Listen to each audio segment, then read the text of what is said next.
നാമം ഈ രാത്രി വാഴ്ത്തപ്പെടുമാറാകട്ടെ.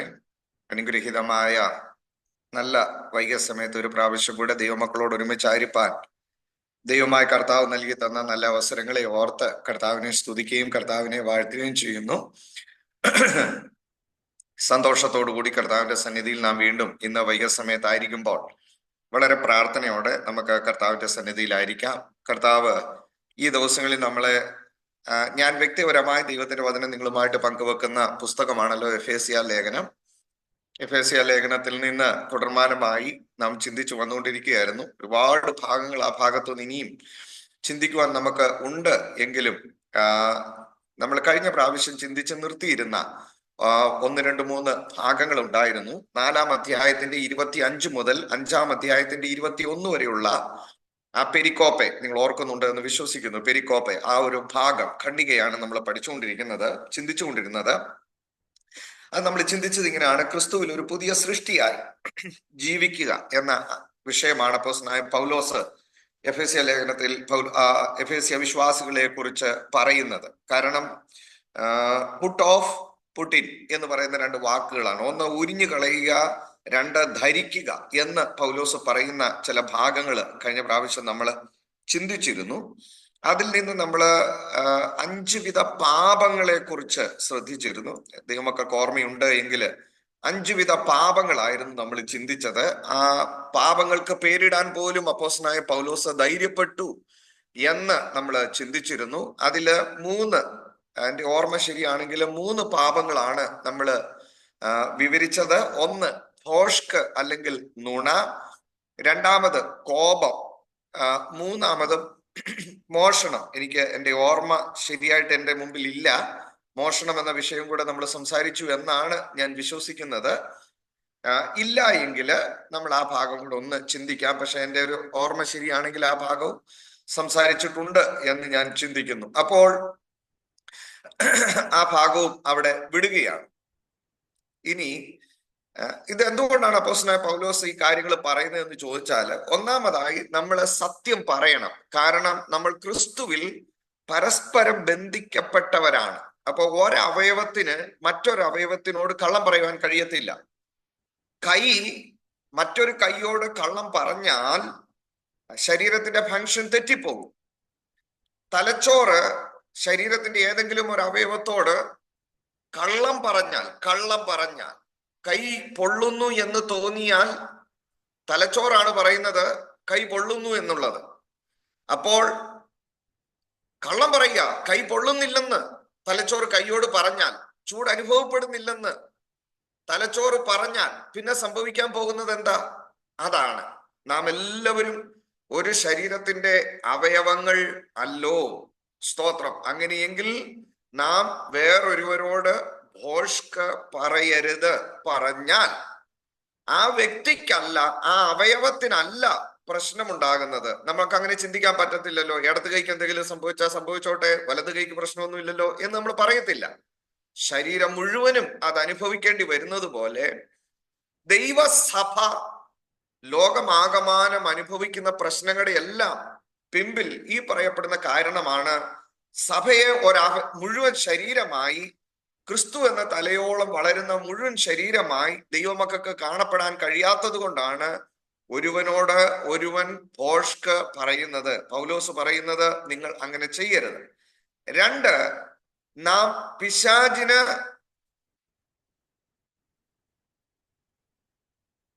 പിശാചിന് ഇടം കൊടുക്കരുത്.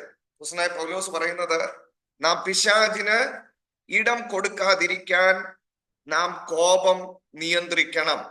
3-ാമത് ആവശ്യമുള്ളവർക്ക് കൊടുക്കുവാൻ കഴിയേണ്ടതിന് നാം മോഷ്ടിക്കാതെ ജോലി ചെയ്യണം. നോക്കിക്കേ, ഒരു ഓൾട്ടർനേറ്റീവ് സ്പിരിച്വാലിറ്റിയാണ് പൗലോസ് ഇവിടെ പറയുന്നത്. അതിന്റെ ഒരു ഉദാഹരണമാണ് അപ്പോസ്തലനായ പൗലോസ് തന്നെ, തന്റെ ജീവിതം തന്നെ.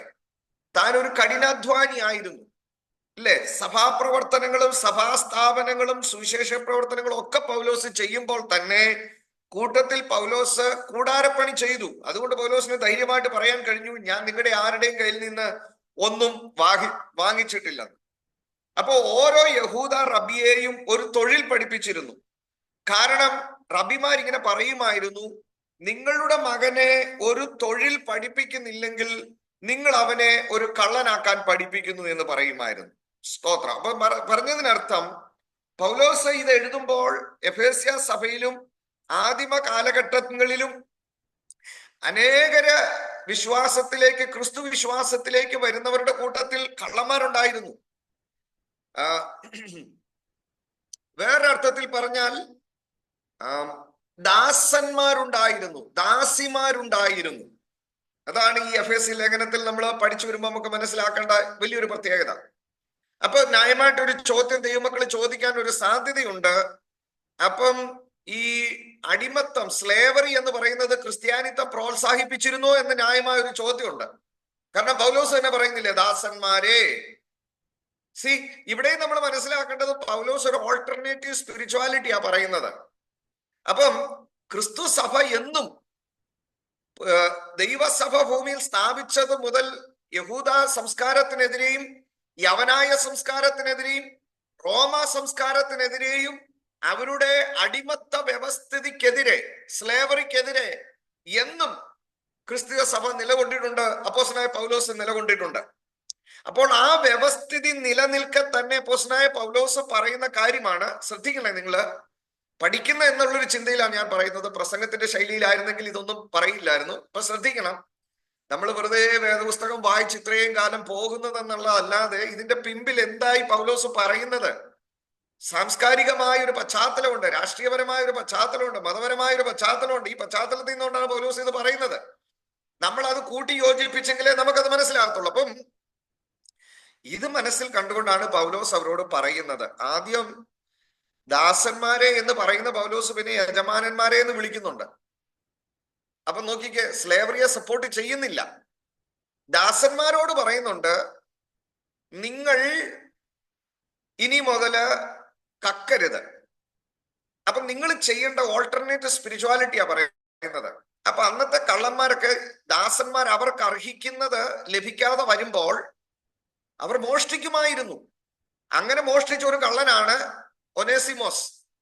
ഫിലേമോന്റെ ഭവനത്തിൽ നിന്ന് മോഷ്ടിച്ച ഒരു കള്ളനാണ് ഒനേസിമോസ്. യാദൃച്ഛികാൽ ഈ ഒനേസിമോസിനെ പൗലോസ് ജയിലിൽ വെച്ച് കാണുന്നതാണ്.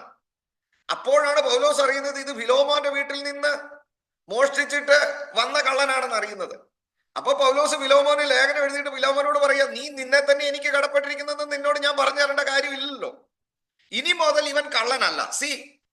ആ ഓൾട്ടർനേറ്റീവ് സ്പിരിച്വാലിറ്റി മനസ്സിലായോ? ക്രിസ്ത്യാനിത്വത്തിന്റെ ആ ധാർമ്മികത മനസ്സിലായോ? ആ എത്തിക്സ് മനസ്സിലായോ? പൗലോസ് വെരി ബ്യൂട്ടിഫുൾ ആയിട്ട് അത് പ്രസന്റ് ചെയ്തിട്ട് പറയുകയാണ്, he is no more a slave to you. ഒന്ന്, ഇനി ഇവൻ മേലാൽ കള്ളനല്ല, ശുശ്രൂഷക്കാരന്. രണ്ട്, ഇനി ഇവൻ മേലാൽ ദാസനല്ല, നിന്റെയും എന്റെയും കൂട്ടുവേലക്കാരനാ. ഇതൊക്കെ വളരെ ഡിഫിക്കൽട്ടാ, ഉൾക്കൊള്ളാൻ വളരെ ബുദ്ധിമുട്ടുള്ള കാര്യമാണ്. പെന്തക്കോസ്തുകാരാന്ന് അഭിമാനിക്കുന്ന നമ്മള് ജാതി വ്യവസ്ഥയെ എത്രത്തോളം നീചമായി ഇപ്പോഴും കാണുന്ന എത്രയോ പേരുണ്ട്. ഇന്ന് ഈ പ്രസംഗം കേൾക്കുന്നവരിൽ തന്നെ എത്ര പേരുടെ ഉള്ളിൽ ജാതി വ്യവസ്ഥയുടെ കുഷ്ഠം പിടിച്ച മനസ്സുള്ളവരുണ്ടാവും. Am I right or not? ശരിയല്ലേ? നിങ്ങൾ എന്നോട് പിണങ്ങില്ലോ എന്നൊന്നും എനിക്കറിയത്തില്ല, ബട്ട് പിണങ്ങിയാലും അത് പ്രശ്നമല്ല. ഞാൻ പറഞ്ഞു വന്നത്, അപ്പൊ നിങ്ങളോടൊക്കെ ഒരു പൗലോസ് എന്ന രീതിയിൽ ഒരു കത്ത് എഴുതിയിട്ട് പറയുകയാണ്, ഇനി മേലാൽ അവൻ നിന്റെ വീട്ടിലെ പണിക്കാരനായിട്ട് നീ കാണുന്നില്ല, അവൻ നിന്റെ മകനായിട്ട് നീ കാണുകയാണെന്നൊക്കെ എഴുതി കഴിഞ്ഞാൽ നമ്മൾ അന്ന് സഭ വേണേലും വിട്ടിട്ട് പോകാൻ നമ്മള് പ്രശ്നമില്ലാത്തവരാ. ഇതൊക്കെ പറയുമ്പോൾ ഒരു വലിയ പ്രശ്നങ്ങൾ കിടക്കുന്ന അതേ ചിന്തയിൽ എടുത്താൽ മതി. പൗലോസ് ഫിലോമോനോട് പറയാ, ഒനേസിമോസ് ഇനി മേലാൽ കള്ളനല്ല, അവൻ ഇനി മേലാൽ നിന്റെ വേലക്കാരനും അല്ല, അവൻ എന്റെ കൂട്ടു ശുശ്രൂഷക്കാരനാണ്, അവൻ നിന്റെയും കൂട്ടു ശുശ്രൂഷക്കാരനാണ്. നിനക്ക് ദൈവമക്കളെ, ഞാൻ ഈ പറയുന്നതിൻ്റെ അകത്തെ ആത്മീയത മനസ്സിലാക്കാൻ പറ്റുന്നുണ്ടോ? ഞാൻ ഈ ആത്മീയതയാണ് പറയുന്നത്, സ്പിരിച്വാലിറ്റി, ന്യൂ ടെസ്റ്റ്മെന്റ് സ്പിരിച്വാലിറ്റി. പൗലോസ് പറയുന്ന ആത്മീയതയാണ് പറയുന്നത്. നമ്മൾ തെറ്റിദ്ധരിച്ചു വെച്ചിരിക്കുന്ന ആത്മീയത എന്ന് പറയുന്നത് കൈയടിക്കുക, അന്യഭാഷ പറയുക, ഉറക്ക പ്രാർത്ഥിക്കുക, ബഹളം വെക്കുക, ഇതൊക്കെയാണ് നമ്മൾ ആത്മീയതയുടെ ഒരു പരിവേഷത്തിൽ നമ്മൾ കണ്ടുവച്ചിരിക്കുന്നത്. ബട്ട് ദ റിയൽ സ്പിരിച്വാലിറ്റി എന്ന് പറയുന്നത് ഇതിനെല്ലാം അപ്പുറം കവിഞ്ഞു പോകുന്നതാണ്. സ്തോത്രം. ഞാൻ ആ ഭാഗത്തേക്ക് പോകുന്നില്ല, അതല്ലല്ലോ എന്റെ ചിന്താവിഷയവും. ഞാൻ പറഞ്ഞു വന്നത്, അപ്പോൾ മോഷ്ടിക്കുന്നവർ ആ കാലത്തുണ്ടായിരുന്നു, അവർ മോഷ്ടിക്കുമായിരുന്നു. അപ്പോൾ പൗലോസ് പറയുന്ന യജമാനന്മാരെ, ദാസന്മാരെ അവിടെ നിർത്തിയിട്ട് പൗലോസ് യജമാനന്മാരെ പിന്നെ വിളിക്കുക. എന്നിട്ട് പറയാം, യജമാനന്മാരെ, നിങ്ങൾക്കും ഒരു യജമാനൻ സ്വർഗത്തിലുണ്ട് എന്ന് അറിഞ്ഞിരിക്കുകയാൽ നിങ്ങൾ നിങ്ങളുടെ ദാസന്മാരോട് മാന്യതയോടെ പെരുമാറുകയും എന്ന് പൗലോസ് പറയുന്നുണ്ട്. സ്തോത്രം. അപ്പൊ ഒന്ന് നോക്കിക്കേ, ബൈബിൾ എന്നും സാമൂഹിക തിന്മകൾക്കും വ്യവസ്ഥിതികൾക്കും ബൈബിൾ എന്നും എതിരായിരുന്നു. പൗലോസ് എന്നും എതിരായിരുന്നു. ഉച്ചനീചത്വങ്ങൾക്ക് ബൈബിൾ എന്നും എതിരായിരുന്നു. അത് നമ്മൾ മനസ്സിലാക്കണം. ഈ ഒരു പോയിന്റിൽ നിന്നുകൊണ്ടാണ് പൗലോസ് ഈ പാപങ്ങളുടെ പട്ടികകളെല്ലാം വിവരിക്കുന്നത്. സ്തോത്രം. അപ്പൊ പൗലോസ് പറയുകയാണ്, നിങ്ങള് ഒന്നാമതായി സത്യം പറയണം, കാരണം നമ്മളെല്ലാം പരസ്പരം ബന്ധിക്കപ്പെട്ടിരിക്കുന്ന അവയവങ്ങളാണ്. രണ്ടാമതായി നാം കോപം വെച്ചുകൊണ്ടിരിക്കല്ല, നിയന്ത്രിക്കണം, കാരണം നമ്മൾ പിശാചിന് ഇടം കൊടുക്കാതിരിക്കാൻ. മൂന്നാമതായി ആവശ്യമുള്ളവർക്ക് കൊടുക്കാൻ കഴിയേണ്ടതിന് മോഷ്ടിക്കാതെ ജോലി ചെയ്യണം. അത്രയും പറഞ്ഞ് ആ 3 ഭാഗങ്ങൾ വിട്ടിട്ട് ഇന്ന് നമ്മൾ ചിന്തിക്കാൻ പോകുന്നത് 4ഉം 5ഉം പാപങ്ങളാണ്. സമയത്തിന്റെ പരിമിതിയിൽ നിന്നുകൊണ്ട് നമ്മൾ ചിന്തിക്കാൻ പോകുന്നത്. 4-ാമത്തേത് 29-ാമത്തെ വാക്യം. ആരെങ്കിലും ദൈവമക്കൾ ആരെങ്കിലും ആ വാക്യം ഒന്ന് വായിക്കാമോ? 29-ാമത്തെ വാക്യം 4-ന്റെ.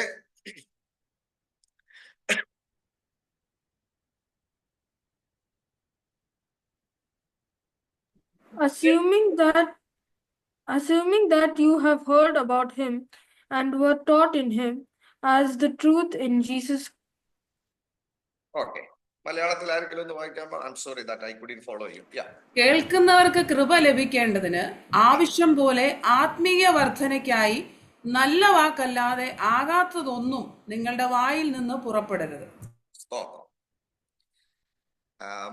നോക്കിക്കേ, അടുത്ത പാപം പൗലോസ് പറയുന്നത്, 4-ാമത്തെ പാപത്തെ കുറിച്ച് പറയുന്നത് അനാരോഗ്യകരമായ സംസാരത്തെ കുറിച്ചാണ് പറയുന്നത്. ഇപ്പൊ ദൈവമക്കളെ, നിങ്ങൾ എന്റെ കൂട്ടത്തിൽ ഉണ്ടല്ലോ. ഞാൻ ഈ പറയുന്നത്, നമ്മൾ ഈ പരസ്പരം ബന്ധമില്ലാത്ത രീതിയിലായി പോകരുത് എന്ന് പറയുന്നത്, നമ്മള് പൗലോസ് എഴുതിയ കാലഘട്ടത്തിലെ പശ്ചാത്തലത്തിൽ നിന്നുകൊണ്ടാണ് നമ്മൾ ഇത് ചിന്തിക്കുന്നതെന്ന് പറഞ്ഞു. ഈ ഒരു വിഷയം ഒരിക്കലും മറന്നു പോകരുത്. ആ ഒരു പശ്ചാത്തലത്തിൽ നിന്നുകൊണ്ട് തന്നെ നമ്മളും ചിന്തിക്കണം. ഇന്നത്തെ ചിന്താഗതിയിൽ നമുക്ക് അതിനെ കൊണ്ടുവരാനായിട്ട് പറ്റും. അപ്പം പൗലോസ് പറയുന്നത്, കേൾക്കുന്നവർക്ക് കൃപ ലഭിക്കേണ്ടതിന് ആവശ്യം പോലെ ആത്മീക വർധനയ്ക്കായി നല്ല വാക്കല്ലാതെ ആകാത്തതൊന്നും നിങ്ങളുടെ വായിൽ നിന്ന് പുറപ്പെടരുത്. എഫേസ്യ വിശ്വാസികളോട് പറയുന്ന കാര്യമാണ്. കാരണം നിങ്ങൾ മരിച്ചു, അടക്കപ്പെട്ടു, ക്രിസ്തുവിനോടുകൂടെ ഉയർത്തപ്പെട്ടു, സ്വർഗസിംഹാസനങ്ങളിൽ, സ്വർഗസ്ഥലങ്ങളിൽ നിങ്ങളെ ഇരുത്തിയിരിക്കുകയാണ്. അപ്പോൾ അനാരോഗ്യകരമായ സംസാരങ്ങൾ നിങ്ങൾ ഒഴിവാക്കണം. ഇത് പൗലോസ് പറയുന്നത് എന്താണെന്ന് ചോദിച്ചാൽ, മത്തായിയുടെ സുവിശേഷം 12-ാം അധ്യായം 34-ാമത്തെ വാക്യത്തിൽ നമുക്ക് കാണാൻ കഴിയുന്നുണ്ട്. കർത്താവ് പറഞ്ഞ കാര്യമുണ്ടല്ലോ, ഹൃദയം നിറഞ്ഞ് കവിയുന്നതല്ലോ വായ് സംസാരിക്കുന്നത്. അപ്പൊ വായും ഹൃദയവും തമ്മിൽ ഒരു ബന്ധമുണ്ട്. ഇപ്പൊ പൗലോസ് പറയുന്നത്, നിങ്ങൾ രക്ഷിക്കപ്പെട്ട് കഴിയുമ്പം, ഇനിയുള്ള ഒരു ഇച്ചിരി പ്രധാനപ്പെട്ട ഒരു കാര്യമാണ് ഞാൻ നിങ്ങളോട് പറയുന്നത്. നിങ്ങളിപ്പോ ഒരിക്കൽ വളരെ ശ്രദ്ധിച്ചത് കേൾക്കണം. ഇച്ചിരി എന്താ പറയുന്നത്, ആന്ത്രോപോളജിക്കൽ ആയിട്ടുള്ള ഒരു ചില കാര്യങ്ങളാണ് ഞാൻ പറയുന്നത്. ഓക്കെ. അപ്പൊ നിങ്ങൾ രക്ഷിക്കപ്പെട്ട് കഴിയുമ്പം നിങ്ങൾക്കൊരു മാറ്റം ഉണ്ടാകണം. അതാ പൗലോസ് പറയുന്നത്. നിങ്ങൾ രക്ഷിക്കപ്പെട്ട് കഴിയുമ്പം നിങ്ങൾക്കൊരു മാറ്റം ഉണ്ടാകണം. അപ്പൊ ഈ മുമ്പ് പറഞ്ഞു വന്ന ഒത്തിരി കാര്യങ്ങളുണ്ട്. ആ കാര്യങ്ങളൊക്കെ കണ്ടല്ലോ. ഞാൻ ഈ റിപ്പീറ്റ് ചെയ്യുന്നില്ല. ഇനി എത്ര പറഞ്ഞാലും എഫേസ്യ ലേഖനം തീർക്കാൻ പറ്റത്തില്ല. അത്രയ്ക്ക് ഇത് അങ്ങോട്ടും ഇങ്ങോട്ടും എല്ലാം ബന്ധപ്പെട്ട് കിടക്കുന്നത്. ഇനി ഞാൻ പറഞ്ഞൊരു കാര്യം ശ്രദ്ധിക്കണം. ഞാൻ സ്റ്റുഡൻസിന് ഇവിടെ പഠിക്കും. എന്റെ വിഷയം എന്ന് പറയുന്നത് മിഷൻസ് ആണെന്ന് ഞാൻ നിങ്ങളോട് പറഞ്ഞിട്ടുണ്ട്. മിഷനറി ആന്ത്രോപോളജി എന്ന് പറയുന്ന ഒരു സബ്ജക്റ്റാണ് ഞാൻ പഠിപ്പിക്കുന്നത്. കൂടുതലായിട്ടും എടുക്കുന്നതിലെ പ്രധാനപ്പെട്ട ഒരു വിഷയമാണ് മിഷനറി ആന്ത്രോപോളജി. ഞാൻ നിങ്ങളോട് പറഞ്ഞിട്ടുണ്ടോ ഇല്ലയോ എന്ന് എനിക്കറിയത്തില്ല. ഈ മിഷനറി ആന്ത്രോപോളജിയിലെ സെക്യുലർ ആന്ത്രോപോളജി പോലെ തന്നെ മിഷനറി ആന്ത്രോപോളജിയിലെ exactly it is more or less same secular anthropology. But Christian anthropology എന്ന് പറയുന്നത് ക്രിസ്ത്യൻ പേഴ്സ്പെക്റ്റീവിൽ നമ്മൾ എടുക്കുന്നുണ്ട്. ഈ ആന്ത്രോപോളജി എന്ന് പറഞ്ഞ നരവംശ ശാസ്ത്രം, മനുഷ്യരെ കുറിച്ചുള്ള പഠനം. അതിൻ്റെ അകത്ത് ഏറ്റവും പ്രധാനപ്പെട്ട ഒരു ഏരിയയാണ് കൾച്ചർ, സംസ്കാരം, കൾച്ചർ. അപ്പൊ മനുഷ്യന്റെ ജീവിതം മുഴുവൻ മുഴുവൻ കൾച്ചറുമായിട്ടാണ് ബന്ധപ്പെട്ടിരിക്കുന്നത്, ഇല്ലേ? അവർ കഴിക്കുന്നതും കുടിക്കുന്നതും ഉടുക്കുന്നതും ആഘോഷിക്കുന്നതും പറയുന്നതും പ്രവർത്തിക്കുന്നതും അവരുടെ ബിഹേവിയറും എക്സ്പ്രഷൻസ് ആൻഡ് എവറിത്തിങ് ഈസ് എല്ലാം റിലേറ്റഡ് ആയിട്ടിരിക്കുന്നത് കൾച്ചറുമായിട്ടുള്ള ബന്ധത്തിലാണ്. ഞാൻ എന്തിനാ ഇതൊക്കെ പറയുന്നതെന്ന് ചോദിച്ചാൽ, പൗലോസ് പറയുന്ന ഈ ഭാഗത്തിലേക്ക് നമ്മൾ ഒരുമിച്ച് വരുക. നമ്മൾ ഒരു വ്യക്തി രക്ഷിക്കപ്പെട്ടെന്ന് നമുക്ക് എങ്ങനെ അറിയാവുന്നേ? ഒരാൾ രക്ഷിക്കപ്പെട്ടതാണ് എന്ന് നമ്മൾ എങ്ങനെ അറിയുന്നേ? കേരളത്തിലെ നമ്മുടെ ഒരു ചിന്താഗതി വെച്ച്, ഇപ്പൊ പിന്നെ എല്ലാവരും മീശയും താടിയൊക്കെ വെക്കും, പണ്ട് അതൊന്നും ഇല്ലായിരുന്നു. അതുകൊണ്ട് ക്ലീൻ ഷേവ് ചെയ്തവര് രക്ഷിക്കപ്പെട്ടവരാണ്. പിന്നെ ഇപ്പൊ എല്ലാവരും കളർ ഷർട്ട് ഇടും. ഞാൻ തേണ്ട ഈ കളർ ഷർട്ടൊക്കെ ഇട്ടോണ്ടാ ഇവിടെ വന്നിരിക്കുന്നത്. അപ്പൊ പിന്നെ നേരത്തെ ഉള്ള ഒരു കൺസെപ്റ്റ് അനുസരിച്ച് വെള്ള ഷർട്ട് ഇടുന്നവര് രക്ഷിക്കപ്പെട്ടവരാ. പിന്നെ വേദപുസ്തകമായിട്ടൊക്കെ നടക്കുമ്പോൾ രക്ഷിക്കപ്പെട്ടവരാ. ഇപ്പൊ പിന്നെ അതിന് മാറ്റം വന്നിട്ടുണ്ട്. ഈ ഓം ശാന്തി പോലുള്ളവര്, ഹരേ കൃഷ്ണ, ഇസ്കോൺകാരും എല്ലാവരും ഒക്കെ ഇപ്പൊ നമ്മളെ പോലൊക്കെ തന്നെ ആയതുകൊണ്ട് ഇപ്പൊ പിന്നെ അത് തിരിച്ചറിയാൻ ഒരു വലിയ ബുദ്ധിമുട്ടായിട്ട് വന്നിരിക്കും. ഞാൻ എന്താ ഇത് പറഞ്ഞെന്ന് ചോദിച്ചാൽ, 3 ലെവലിലാണ് മനുഷ്യന്റെ ട്രാൻസ്ഫോർമേഷൻ, കൺവേർഷൻ എന്ന് പറയുന്നത്. യഥാർത്ഥത്തിൽ രക്ഷിക്കപ്പെട്ട ഒരു വ്യക്തിയാണോ, ട്രാൻസ്ഫോർമേഷൻ ഉണ്ടായ ഒരു വ്യക്തിയാണോ എന്നറിയുന്നത് 3 ലെവലിലാണ്. അതിനെ നമ്മൾ കോഗ്നിറ്റീവ്, അഫക്റ്റീവ് ആൻഡ് ഇവാലുവേറ്റീവ് എന്ന് പറയും. അതായത് ആദ്യം ബുദ്ധിപരമായുള്ള ട്രാൻസ്ഫോർമേഷൻ, ഭൗതികപരമായ ഒരു കൺവേർഷൻ, ഒരു ട്രാൻസ്ഫോർമേഷൻ എന്ന് ചോദിച്ചാൽ എന്താ? ദൈവത്തെ താൻ ആയിരിക്കുന്നത് പോലെ ദൈവമെന്നും യേശുക്രിസ്തു ദൈവമെന്നും ഏക സത്യ ദൈവമെന്നും ഉള്ള തിരിച്ചറിവാണ് കോഗ്നിറ്റീവ് ട്രാൻസ്ഫോർമേഷൻ. രണ്ടാമത്തേത് അഫക്റ്റീവ്. അവരുടെ തന്നെ എന്നാ പറയുന്നത്, ഫീലിങ്ങുകൾ, അവരുടെ ഫീലിങ്ങുകൾ എന്നാ പറയുന്നത്, അവരുടെ വികാരങ്ങളിൽ ദൈവത്തിനുള്ള സ്ഥാനം. മൂന്നാമതായി ഇവാലുവേറ്റീവ്, അവരുടെ പ്രവർത്തനങ്ങളിൽ. അപ്പൊ ഒരു മനുഷ്യന് ഈ 3 തരത്തിലുള്ള ട്രാൻസ്ഫോർമേഷൻ ഉണ്ടായാലേ ട്രാൻസ്ഫോർമേഷൻ യഥാർത്ഥമാണെന്ന് പറയാൻ പറ്റത്തുള്ളൂ. അത് തന്നെ 4 വേറെ ഘടകങ്ങളുമായിട്ട് ബന്ധപ്പെട്ടിരിക്കുന്നു. ഒന്ന് ബിഹേവിയർ. അപ്പൊ എന്റെ മീശയില്ലാതെ ഫുൾക്കൈയും ഇട്ട് വെള്ളയും ഇട്ട് കറുത്ത പാൻസും ഇട്ട് നടക്കുന്നു എന്നുള്ളത് കൊണ്ട് മാത്രം, അല്ലെങ്കിൽ വളരെ സൗമ്യമായി ഞാൻ സംസാരിക്കുന്നു എന്നുള്ളത് കൊണ്ട് മാത്രം ഞാൻ രക്ഷിക്കപ്പെട്ടെന്ന് അർത്ഥമില്ല. അത് അതിന്റെ ഒരു പടിയാണ്. അതുപോലെ വേറെ മതസ്ഥരും ചെയ്യുന്നുണ്ട്. അപ്പോൾ അതല്ല രക്ഷിക്കപ്പെട്ടു എന്നുള്ളതിന്റെ പടി എന്ന് പറയുന്നത്. രണ്ടാമത് ബിഹേവിയർ കഴിഞ്ഞിട്ട് രണ്ടാമത് ബിലീവ്സ് ഉണ്ട്. ബിലീവ്സ് എന്ന് പറഞ്ഞാൽ വിശ്വാസം. അപ്പൊ ബിഹേവിയറിൽ നിന്നാണ് മാറ്റം പോലെ തന്നെ വിശ്വാസത്തിൽ ഒരു മാറ്റം ഉണ്ടാകണം. കർത്താവായ യേശു അല്ലാതെ വേറെ ദൈവമില്ല എന്ന വിശ്വാസം. ഇതൊക്കെ ഞാൻ പറയുമ്പോൾ എന്നാന്ന്, ദൈവമക്കൾക്ക് വില്ലേജിലേക്കൊക്കെ പോയി കഴിഞ്ഞാൽ നിങ്ങൾക്ക് അറിയാം, വില്ലേജുകളിൽ നമുക്ക് അനേക പ്രവർത്തനങ്ങൾ വില്ലേജുകളിലൊക്കെ ഉണ്ടല്ലോ. പ്രത്യേകിച്ച് അനിമിസ്റ്റിക് ആയിട്ടുള്ള ആൾക്കാരുടെ ഇടയിലൊക്കെ ഉള്ള നമ്മുടെ പ്രവർത്തനങ്ങളിലൊക്കെ നമുക്കറിയാമല്ലോ. കർത്താവായ യേശുക്രിസ്തുവിനെ കുറിച്ച് അവർക്ക് പറഞ്ഞു കൊടുക്കുക എന്ന് പറയുമ്പോൾ അത്ര എളുപ്പത്തിൽ അവർക്ക് മനസ്സിലാകണമെന്ന നിർബന്ധങ്ങളില്ല. ഞാൻ പറയുന്നത് നിങ്ങൾക്ക് മനസ്സിലാകുന്നുണ്ടെന്ന് ഞാൻ വിശ്വസിക്കുന്നുണ്ട്. അപ്പം നമുക്കവരെ എളുപ്പം മനസ്സിലാക്കി എടുക്കാനായിട്ട് പാടാം. ഈ ആഴ്ച അവർ ഞായറാഴ്ച എന്താ പറയുന്നത്, പലപ്പോഴും ശ്രദ്ധിച്ചാൽ മതി, പലപ്പോഴും ഈ ആഴ്ച വന്ന് ആരാധനയിൽ പങ്കെടുത്ത് കർത്തൃമേശ എടുത്തവർ പോലും ചിലപ്പോൾ അടുത്ത ആഴ്ച ഏതെങ്കിലും ഒരു അമ്പലത്തിലെ പ്രസാദം കഴിക്കാൻ പോകുന്നത് കണ്ടാൽ അതിശയപ്പെടരുത്. കാരണം അവർക്ക് ട്രാൻസ്ഫോർമേഷൻ എന്ന് പറയുന്നത് സംഭവിച്ചിട്ടില്ല. അവർക്ക് ട്രാൻസ്ഫോർമേഷൻ, ബിലീഫിലുള്ള ട്രാൻസ്ഫോർമേഷൻ സംഭവിച്ചിട്ടില്ല. വിശ്വാസത്തിലുള്ള ട്രാൻസ്ഫോർമേഷൻ അവർക്ക് സംഭവിച്ചിട്ടില്ല. യേശുക്രിസ്തു മാത്രമാണ് ദൈവം എന്നുള്ള ഒരു ഒറിജിനൽ വിശ്വാസത്തിലേക്ക് അവര് എത്തിച്ചേരാൻ പറ്റിയിട്ടില്ല. അവർക്ക് പ്രോബബ്ലി അവർ ഓൺ ദ വേയിലായിരിക്കും, ഓൺ ദ പ്രോസസ്സിലായിരിക്കും. അതവിടെ നിൽക്കട്ടെ. അടുത്തത് അപ്പൊ ബിഹേവിയർ, പ്രവൃത്തിയെ, 2 വിശ്വാസം, 3 വാല്യൂസ് എന്ന് പറഞ്ഞു കഴിഞ്ഞാൽ എന്നാ നമ്മൾ അതിന് പറയുന്നത്, മോറൽ വാല്യൂസ്, ധാർമ്മികതമായ മൂല്യങ്ങള്, ചിന്താഗതികള്. അപ്പൊ ഇത്രയൊക്കെ കൊണ്ട് ഒരാൾ രക്ഷിക്കപ്പെട്ടു എന്ന് നമ്മൾ പറയും. അവരുടെ സ്വഭാവം വളരെ നല്ലതാണ്, പ്രവൃത്തി വളരെ നല്ലതാണ്, വിശ്വാസത്തിൽ അവർ കർത്താവിനെ കുറിച്ച് മാത്രമേ വിശ്വസിക്കുന്നുള്ളൂ. പിന്നെ അവരുടെ വാല്യൂ, ധാർമ്മിക ബോധങ്ങൾ. ദൈവമക്കളെ, നിങ്ങൾ എന്നോട് ചോദിക്കുക, ഈ രാത്രിയിൽ എന്തിനാ പാസ്റ്റർ ഇതൊക്കെ വന്നിരുന്ന് ഇവിടെ നിന്ന് പറയുന്നത്? ശ്രദ്ധിക്കണം, ഇത് മനസ്സിലാകാതാണ് പലപ്പോഴും നമ്മൾ ഈ ട്രാൻസ്ഫോർ ഇത് പറഞ്ഞു തരുമ്പോൾ ലാസ്റ്റിൽ ഒരു പക്ഷെ നിങ്ങൾ തന്നെ എന്നോട് ചോദിക്കുക, സത്യത്തിൽ ഞാനൊരു ക്രിസ്ത്യാനിയാണോ നിങ്ങൾ ചോദിക്കും. ഞാനല്ല, നമ്മൾ അവനവന്റെ കൈ നെഞ്ചത്തോട്ട് വെച്ച് നമ്മളോട് തന്നെ നമ്മൾ ചോദിക്കേണ്ടി വരും, ആ മരിയ ക്രിസ്ത്യൻ? പിണങ്ങരുത്. ഞാൻ പറയുന്നത് റിയാലിറ്റിയാണ്, ഞാൻ പറയുന്നത് സത്യമാണ്, ഞാനത് വിവരിക്കാം. നമ്മൾ ഈ എഫേസ്യ ലേഖനമോ ഇതൊക്കെ പഠിപ്പിക്കും, നമുക്ക് ഇതൊക്കെ വലിയ സന്തോഷമാണ്. നമ്മൾ അന്യഭാഷ പറയുന്നില്ലേ? പറയുന്നുണ്ട്. കർത്തമേശ എടുക്കുന്നില്ലേ? എടുക്കുന്നുണ്ട്. കർത്താവിനെ അനുസരിക്കുന്നില്ലേ? ഉണ്ട്. സ്വർഗത്തിൽ പോകാൻ റെഡി അല്ലേ? ഉണ്ട്. പക്ഷേ ബിഹേവിയറൽ ട്രാൻസ്ഫോർമേഷൻ ഉണ്ടായിട്ടുണ്ട്. അതായത് നമ്മുടെ പുറമേയുള്ള നമ്മുടെ നമ്മളതിനെ പറയുന്നത് പ്രവർത്തികൾ, പുറമേയുള്ള നമ്മുടെ ബിഹേവിയർ, നമ്മുടെ ആക്ഷൻസ്, നമ്മുടെ പ്രവർത്തികളൊക്കെ ഓക്കെയാ. രക്ഷിക്കപ്പെട്ടോ? രക്ഷിക്കപ്പെട്ടോ? അതിന്റെ ഒന്നാമത്തെ പടിയാ. ശരിയാ. 2, വിശ്വാസം. അതെ, ഇവിടെ ഇരിക്കുന്ന ആരും, ഇന്ന് രാത്രി കേൾക്കുന്ന ദൈവവചനം കേൾക്കുന്ന ആർക്കും വേറെ ഒരു ദൈവത്തിലോ വേറെ ഒരു വ്യക്തിയിലോ വിശ്വാസമില്ല. കർത്താവായ യേശുക്രിസ്തുവിൽ മാത്രമാണ് വിശ്വാസമെന്നും അടിയുറച്ച വിശ്വാസമാണെന്നും എനിക്ക് ഉറപ്പുണ്ട്. സ്തോത്രം. അപ്പൊ വിശ്വാസത്തിന്റെ പടിയിൽ നമ്മൾ രക്ഷിക്കപ്പെട്ടവരാ. ശ്രദ്ധിക്കണേ, പ്രവൃത്തിയുടെ പടിയിൽ രക്ഷിക്കപ്പെട്ടവരാ, വിശ്വാസത്തിന്റെ പടിയിലും രക്ഷിക്കപ്പെട്ട. അടുത്തത് മൂന്നാമത്തതാണ് വാല്യൂസ്. ദൈവമക്കളെ, നിങ്ങൾ ആരെങ്കിലും ഈ വാല്യൂസിന് എനിക്കൊരു മലയാളം ഒന്ന് പറഞ്ഞതാ? എന്നെ നമ്മുടെ മൂല്യങ്ങൾ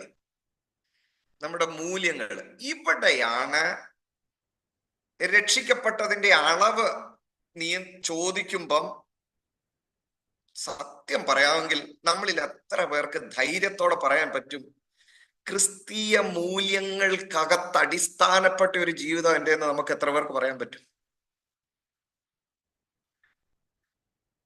അപ്പൊ പൂർണ്ണമായി ട്രാൻസ്ഫർമേഷൻ ഉണ്ടായ ഒരു വ്യക്തിയെ കുറിച്ചാണ് ഈ പറയുന്നത്.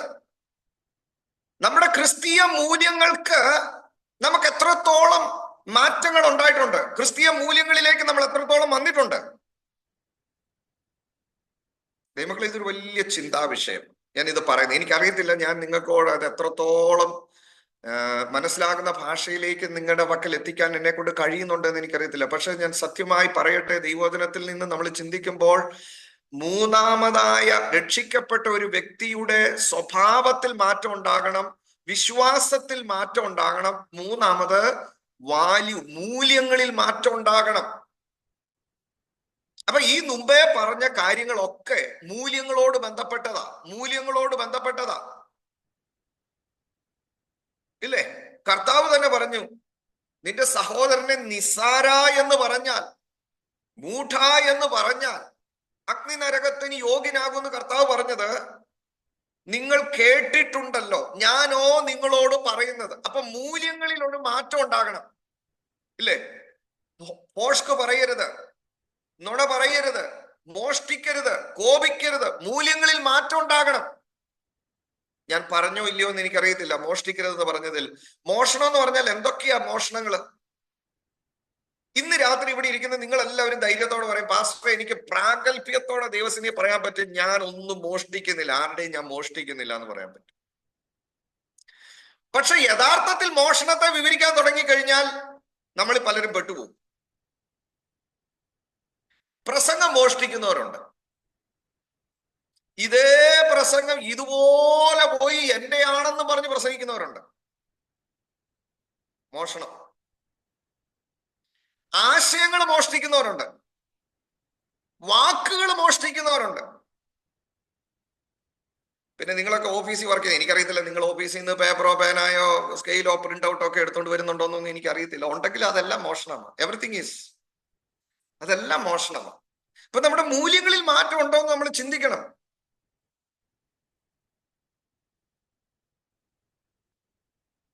ബസ്സിൽ കയറിയാൽ 5 രൂപ ലാഭിക്കാൻ പറ്റുമെങ്കിൽ 5 രൂപ ലാഭിക്കുന്നതിന് വേണ്ടി ആ ഒരു പോയിന്റ് കഴിഞ്ഞിട്ടാണ് ടിക്കറ്റ് എടുക്കുന്നത് എങ്കിൽ ഒന്നാന്തരം മോഷണമാണ്. അങ്ങനെ നമ്മൾ ചിന്തിച്ചാൽ, ദൈവമക്കളെ, ഞാൻ പറഞ്ഞു വന്നത്, എനിക്കിപ്പോ എല്ലാ വിഷയങ്ങളെ കുറിച്ച് എനിക്ക് പറയാം, നിങ്ങൾക്ക് തന്നെ നിങ്ങളുടെ മനസ്സിലേക്ക് വരുന്നുണ്ടല്ലോ. ഇന്ന് രാത്രി നമ്മൾ ചിന്തിക്കുമ്പോൾ നമ്മുടെ മൂല്യങ്ങൾക്ക് ആകമാനമായ ഒരു പരിവർത്തനം ഉണ്ടാകണം. ഇന്നും നമ്മുടെ മൂല്യങ്ങൾ നമ്മൾ ഇന്നും പിടിച്ചുകൊണ്ടിരിക്കുകയാണോ? ആ മൂല്യങ്ങളിൽ ഒന്നാണ് കുടുംബമഹിമ. സ്തോത്രം. നമ്മൾ ഏതൊക്കെയോ ഒത്തിരി വലുതായി കാണും. നമ്മുടെ കർത്താവിന് വേണ്ടാത്തതൊക്കെ നമുക്ക്, പൗലോസിന് വേണ്ടാതിരുന്നതൊക്കെ നമ്മൾ കൂടുതലായിട്ട് പിടിക്കുന്നെങ്കിൽ ക്രിസ്തീയ മൂല്യങ്ങൾക്ക് പരിവർത്തനം ഉണ്ടായിട്ടില്ല. ഇനി അത്രയും വരെയൊക്കെ കൊണ്ട് നിൽക്കട്ടെ. മൂല്യങ്ങളിൽ നമ്മൾ എല്ലാവരും ഓക്കെ ആണെങ്കിൽ 4ാമത്തെ കാര്യത്തിലാണ് ഏറ്റവും വലിയ പരാജയം. World views. എഴുതുന്നവരുണ്ടെങ്കിൽ ഞാൻ നിങ്ങളോട് പറയാം, behavioural, beliefs, values, world views. World view എന്ന് പറയുന്നതാണ് ഹൃദയത്തിന്റെ ഏറ്റവും അകത്തിൽ കിടക്കുന്ന ഒരു ഭാഗമാണ്. കോറായിട്ടുള്ള ഏറ്റവും അടിയിലുള്ള ഒരു ഭാഗമാണ് ഈ വേൾഡ് വ്യൂ. വേൾഡ് വ്യൂവിനൊക്കെ മലയാളം എന്നാണെന്ന് എനിക്ക് അറിയത്തില്ല. I am really sorry. നമ്മുടെ വീക്ഷണകോൺ എന്നൊക്കെ നമുക്ക് പറയാൻ പറ്റും. നമ്മുടെ വീക്ഷണങ്ങൾ എന്ന് നമുക്ക് പറയാൻ പറ്റും. ഈ വേൾഡ് വ്യൂ എന്ന് പറയുന്നത് എന്നാന്ന് ചോദിച്ചു കഴിഞ്ഞാൽ റിയാലിറ്റി, സംതിങ് ഈസ് ദേർ. അതാണ്, ഒരു റിയാലിറ്റി ഉണ്ട് എന്ന് വിശ്വസിക്കുന്നതാണ്. ഞാൻ അത് സിമ്പിളായിട്ട് നിങ്ങളോട് പറഞ്ഞുതരാം. പെന്തക്കോസുകാരായിട്ട് ഇരിക്കുന്നവർ പോലും, ഞാൻ ഒരു പാസ്റ്ററുടെ വീട്ടിൽ പോയി, പാസ്റ്ററെ കുറിച്ചൊന്നും നിങ്ങൾ എന്നോട് ചോദിക്കരുത്, ഏതായാലും വിയോവറീസ് പാസ്റ്റർ അല്ല, ഞാനൊരു പാസ്റ്ററുടെ വീട്ടിൽ പോയി. പാസ്റ്ററുടെ കൊച്ചുമോൻ വീടിന്റെ മുമ്പിൽ കൂടെ ഓടി നടക്കുന്നത് കണ്ടു, നിക്കറിടാത്ത ഒരു കുഞ്ഞു കൊച്ച. ഞാൻ നോക്കിയപ്പോ ഈ കൊച്ചിന്റെ അരയിൽ കൊണ്ടുവരാ ഒരു കറുത്ത ചരടൊക്കെ കെട്ടി വെച്ചേക്കുന്നത് കണ്ടപ്പോ ഞാൻ അന്തം വിട്ടുപോയി. ഇത് പറയുമ്പോ എത്ര പേരുടെ കയ്യിൽ ഉണ്ട് എന്ന് എനിക്ക് അറിയത്തില്ല, but let it come to you. ഞാൻ പാസ്റ്ററോട് ചോദിച്ചു, പാസ്റ്ററെ, ഇത് റെക്കോർഡ് ചെയ്യുന്നുണ്ട്, വിയോറീസ് പാസ്റ്ററെ കുടുംബത്തോട് എന്റെ അപേക്ഷ, ഇതൊന്നും നിങ്ങൾ യൂട്യൂബിൽ പോസ്റ്റ് ചെയ്യരുത്, ചെയ്താലും കുഴപ്പമില്ല, ദാറ്റ്സ് ഫൈൻ. അപ്പൊ ഞാൻ ചോദിച്ചു, പാസ്റ്ററെ ഇതെന്താ? പാസ്റ്ററിനോട് പറഞ്ഞു, സാറേ അത് 28 കെട്ടിയതാ. ഒരു മടിയില്ലാതെ പാസ്റ്റർ വായിൽ നിന്ന് നേരെ ചാടി വന്ന് 28 കെട്ടിയതാ. 29 ആകരുത്, 27 ആകരുത്, 28 തന്നെ ആവണം. ഓക്കെ, വേൾഡ് വ്യൂ മാറ്റം വന്നിട്ടില്ല. പഴയതെല്ലാം ഇപ്പോഴും നമ്മുടെ ഉള്ളിൽ തന്നെ കിടപ്പുണ്ട്. One after the other. രണ്ട് പെന്തക്കോസുകാർ തമ്മിൽ സംസാരിച്ചുകൊണ്ടിരിക്കുമ്പോഴാ പറയുന്നത് ഭൂലോക നുണയാ. അപ്പോഴും പല്ലി ചലച്ചു, കണ്ടോ? പല്ലി ചലച്ചു, കണ്ടോ? ഞാൻ പറഞ്ഞത് സത്യമാണ്. കാക്ക വിരുന്നു വിളിച്ചു, പട്ടി ഓരിയിട്ടു, പൂച്ച കുറുകെ ചാടി.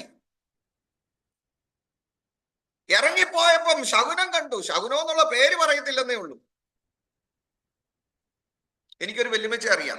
ഞാനും ആ വെല്ലുവിളിച്ച് കൂടെ വർത്താനം പറഞ്ഞുകൊണ്ടിരിക്കുവായിരുന്നു. തീവ്ര വിശ്വാസിയായിരിക്കുന്ന ഒരു വെല്ലുവിളിച്ചാ. എങ്ങാണ്ടോട്ട് പോകാൻ വെല്ലുവിളിച്ച് ഇറങ്ങി. എന്നോട് വർത്താനം പറഞ്ഞുകൊണ്ടിരിക്കുമ്പോൾ അമ്മച്ചി റോഡിലോട്ട് ഇറങ്ങുമ്പോൾ ദേ വരുന്ന ഒരാൾ തലയിലാണ്ട് ഇച്ചിരി വിറവൊക്കെ വെച്ചോണ്ട് ഒരാൾ ഇങ്ങോട്ട് വരുന്നു. എന്റെ ദൈവമേ, അവരെ പറയാത്തതൊന്നുമില്ല ഈ വെല്ലുവിളിച്ച്. ഞാൻ ചോദിച്ചു, എന്റെ അമ്മച്ചി ഇപ്പൊ റോഡിലോട്ട് ഇറങ്ങുന്നു അവര് കണ്ടോണ്ടാണോ? അവരുടെ വീട്ടിൽ പാവപ്പെട്ട ഒരു സ്ത്രീ, അവരുടെ വീട്ടിൽ തീ കത്തിക്കാൻ വേണ്ടി അവര് വിറവുമായിട്ട് പോകുന്നത്. ആരെങ്കിലും പറഞ്ഞതാണോ ഇതിങ്ങനെ വരുമെന്ന്? അമ്മച്ചിയുടെ പരാതി, ഞാൻ ഇറങ്ങുന്ന സമയത്ത് തന്നെ നീ തലേ വിറവുമായിട്ട് വന്നെന്നുള്ളതാണ്. പെന്തക്കോസുകാരാ, ദൈവമക്കളെ ശ്രദ്ധിക്കണം. ഇന്ന് രാത്രി ഞാൻ നിങ്ങളോട് ഇതൊക്കെ പറയുമ്പം ഞാൻ പറയുന്നത് ഏതൊക്കെ വേൾഡ് വ്യൂസ് നമ്മുടെ ഉള്ളിൽ കിടപ്പുണ്ടെന്ന് ചിന്തിക്കണം. പൂച്ച കുറുകെ ചാടുന്നതിലും, പട്ടി കുരയ്ക്കുന്നതിലും, കാക്ക കാറുന്നതിലും, പിന്നെ പല്ലി ചലിക്കുന്നതിലും, പിന്നെ എന്നൊക്കെയാ ദൈവമക്കളെ. ഇതിന്റെ അകത്തൊക്കെ എന്തെങ്കിലും റിയാലിറ്റി നാമും കാണുന്നുണ്ടെങ്കിൽ രക്ഷിക്കപ്പെട്ടിട്ടില്ല, അത്രേ ഉള്ളൂ. രക്ഷിക്കപ്പെട്ടിട്ടില്ല. അതാണ് വേദപുസ്തകം നമ്മളെ പഠിപ്പിക്കുന്നത്, ഇല്ലേ? ലക്ക് കാണുക. ഞാൻ ആ പരീക്ഷയ്ക്ക് പോയപ്പോ ആ ഷർട്ട് ഇട്ടോണ്ടാ പോയെ. ഇന്റർവ്യൂവിന് പോയപ്പോ അന്ന് ഞാൻ ഇട്ടതിന് ആ ഷർട്ട് തന്നെ എനിക്ക് ഇന്ന് വിടണം.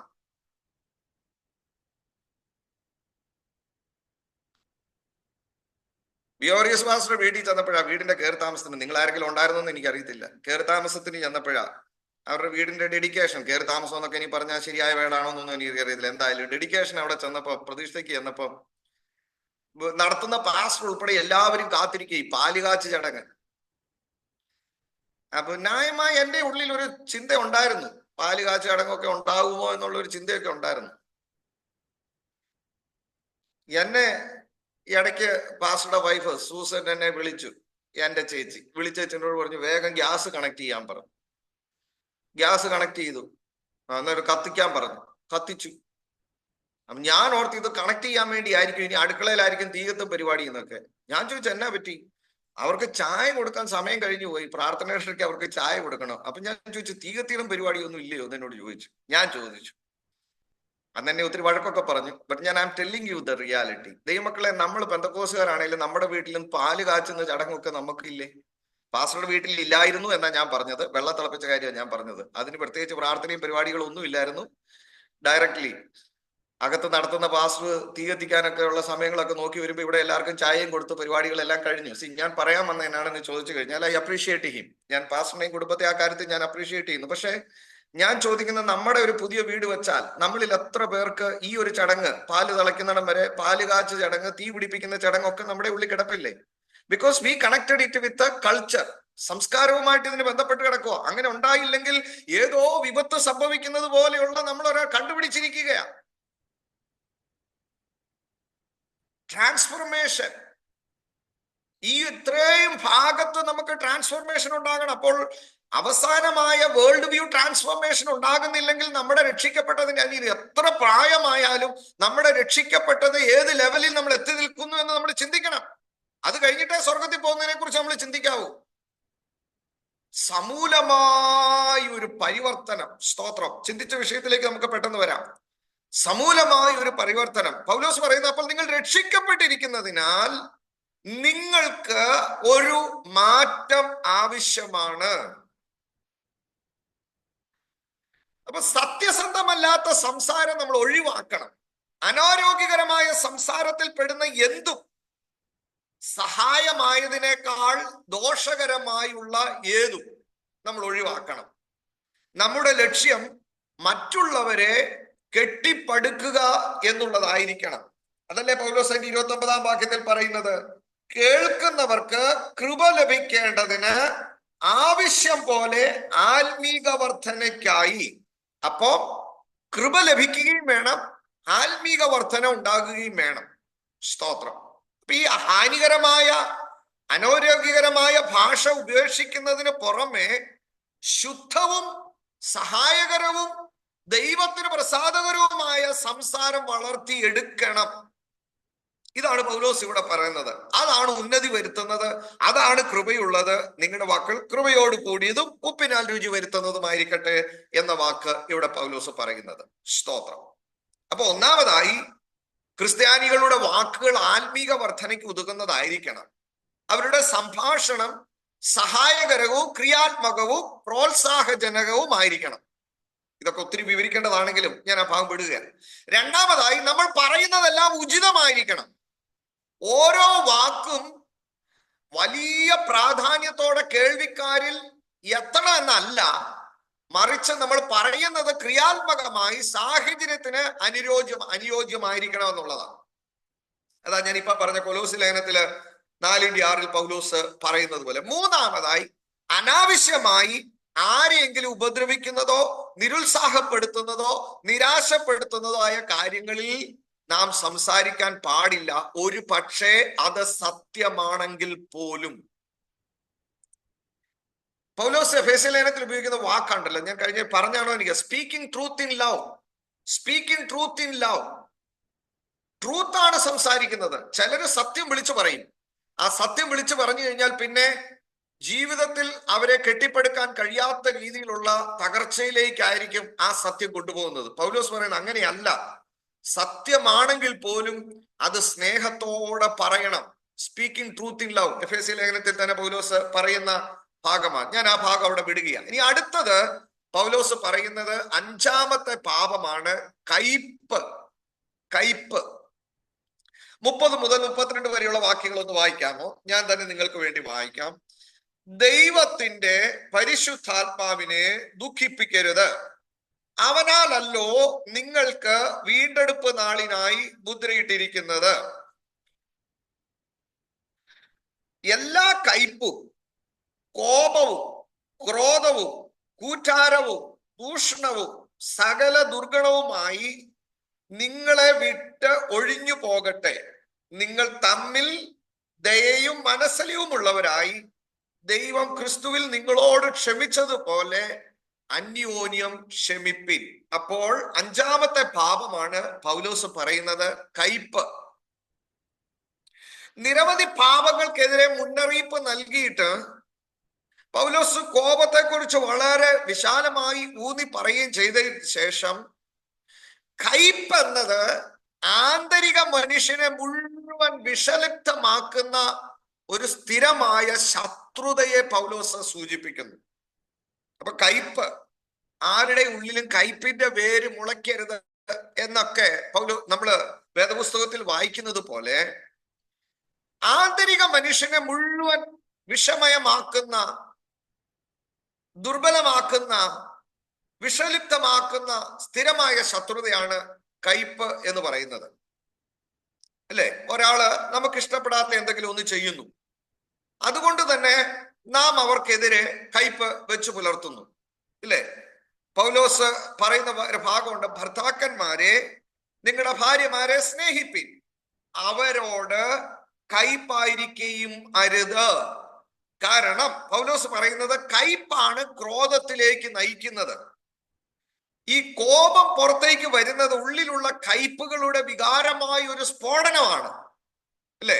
ഈ കോപവും പലപ്പോഴും വഴക്കിലേക്കോ കലഹത്തിലേക്കോ എന്താ പറയുന്നത് ദൈവദൂഷണപരമായ കാര്യങ്ങളിലേക്കോ ദുഷ്ടപരമായ സംസാരങ്ങളിലേക്കൊക്കെ നയിക്കുന്നതിന്റെ പിമ്പിലെ കാരണം എന്ന് പറയുന്നത് കയ്പാണ്.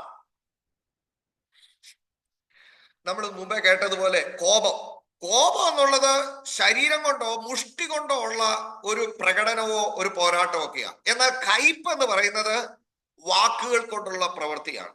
അപ്പൊ പൗലോസ് പറയുന്നത് ക്രിസ്ത്യാനികൾ എന്ന നിലയിൽ, ദൈവമക്കൾ എന്ന നിലയിൽ നിങ്ങൾ ഈ കാര്യങ്ങളിൽ പ്രവർത്തിക്കുന്നു എന്ന് വിശ്വസിക്കാൻ പോലും പ്രയാസമാണ്. ഇല്ലേ? അതുകൊണ്ടാണ് നമ്മൾ സങ്കീർത്തനത്തിൽ വായിക്കുന്ന 133 സങ്കീർത്തനത്തിൽ നമ്മൾ വായിക്കുന്ന, ഇതാ സഹോദരന്മാർ ഒത്തൊരുമിച്ച് വസിക്കുന്നത് എത്ര ശുഭവും എത്ര മനോഹരവും ആകുന്നു. നോക്കിക്കേ, കയ്പില്ലാത്തൊരവസ്ഥ, കോപമില്ലാത്തൊരവസ്ഥ, ഭോഷ്കില്ലാത്തൊരവസ്ഥ, മോഷണമില്ലാത്തൊരവസ്ഥ, അങ്ങനെ വസിക്കുന്ന അവസ്ഥയെ കുറിച്ചാ പറയുന്നത്. സഹോദരങ്ങൾ, ദൈവമക്കൾ ഒന്നിച്ച് വസിക്കുന്നത് എത്ര ശുഭവും എത്ര മനോഹരവുമാകുന്നു. സഭകളിലുള്ള പല പ്രശ്നങ്ങളുടെയും കാരണം ഇതിലേതെങ്കിലുമൊക്കെ ഒന്ന് തന്നെയല്ലേ? സ്തോത്രം. നമ്മൾ രക്ഷിക്കപ്പെട്ടവരാണെന്ന് നാം പറയുകയും ദൈവമക്കളാണെന്ന് നമ്മൾ അഭിമാനിക്കുകയൊക്കെ ചെയ്യുമ്പോൾ തന്നെ ഒരുവനോട് പൊറുക്കുവാനോ ക്ഷമിക്കുവാനോ മറക്കുവാനോ സ്നേഹിക്കുവാനോ കഴിയാത്ത അവസ്ഥ. ദൈവമക്കളെ, നമ്മൾ മറ്റുള്ളവരെ കുറിച്ച് ചിന്തിക്കണ്ട. ദൈവത്തിന്റെ വചനം നമ്മോട് സംസാരിക്കുന്നു എങ്കിൽ, ദൈവത്തിന്റെ വചനം നമ്മോട് ഇടപെടുന്നു എങ്കിൽ നാം അത് പ്രാവർത്തികമാക്കുക എന്നുള്ളതേ ഉള്ളൂ. അതാണ് പൗലോസ് എഫേസ്യ ദൈവമക്കളോട് പറയുന്ന ഭാഗങ്ങള് എന്ന് പറയുന്നത്. അപ്പോൾ എന്തുകൊണ്ട് കയ്പൊഴിവാക്കണം?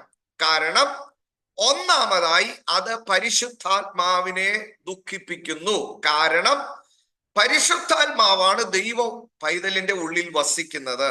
അപ്പൊ ഹൃദയം കയ്പ് കൊണ്ടും കോപം കൊണ്ട് നിറയുമ്പോൾ ആത്മാവ് ദുഃഖിക്കുന്നു. അതല്ലേ പൗലോസ് പറയുന്നത്? ദൈവാത്മാവിനെ, പരിശുദ്ധാത്മാവിനെ നിങ്ങൾ ദുഃഖിപ്പിക്കരുത്.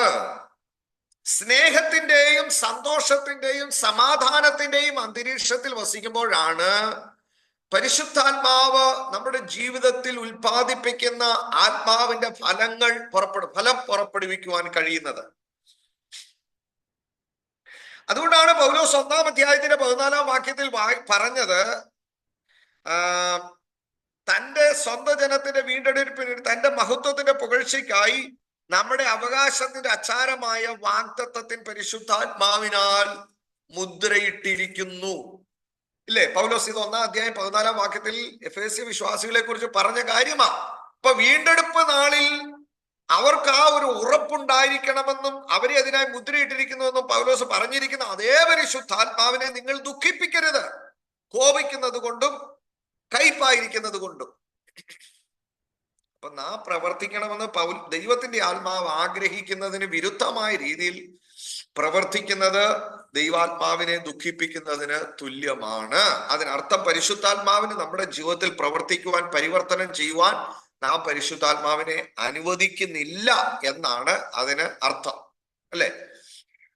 ഞാൻ ഈ പരിശുദ്ധാത്മാവിനെ കുറിച്ചൊക്കെ ഈ ഭാഗത്ത് പറയാനായിട്ടൊക്കെ ഒത്തിരി ഭാഗങ്ങളുണ്ട്. എന്നാൽ ആ ഭാഗത്തേക്ക് ഞാൻ ഇപ്പോൾ കടക്കാനായിട്ട് ആഗ്രഹിക്കുന്നില്ല. രണ്ടാമതായി, ഇപ്പൊ ഒന്ന് പരിശുദ്ധാത്മാവിനെ ദുഃഖിപ്പിക്കരുത്. രണ്ടാമതായി, നമ്മുടെ പാപം നിമിത്തം നമുക്ക് വേണ്ടി മരിച്ച പുത്രനായ ക്രിസ്തുവിനെ അത് ദുഃഖിപ്പിക്കുന്നു. മൂന്നാമതായി, ക്രിസ്തുവിൽ വിശ്വസിച്ചപ്പോൾ നമ്മോട് ക്ഷമിച്ച നമ്മുടെ പിതാവായ ദൈവത്തെ നാം ദുഃഖിപ്പിക്കുന്നു. ഇല്ലേ? ദൈവം എന്താ പറയുന്നത്, ദൈവമക്കളോട് ക്ഷമിക്കുവാൻ നമുക്ക് കഴിഞ്ഞില്ലെങ്കിൽ ക്ഷമിക്കാത്ത ഒരു ഹൃദയം പിശാചിന്റെ കളിസ്ഥലമാണ്. ആ ഒരു കളിസ്ഥലം നമ്മൾ ഇപ്പൊ കണ്ടാലും ആദ്യ സമയത്ത് ഞാൻ സംസാരിച്ചതുപോലെ പെട്ടെന്ന് തന്നെ അതൊരു യുദ്ധക്കളമായിട്ട് മാറുന്നു.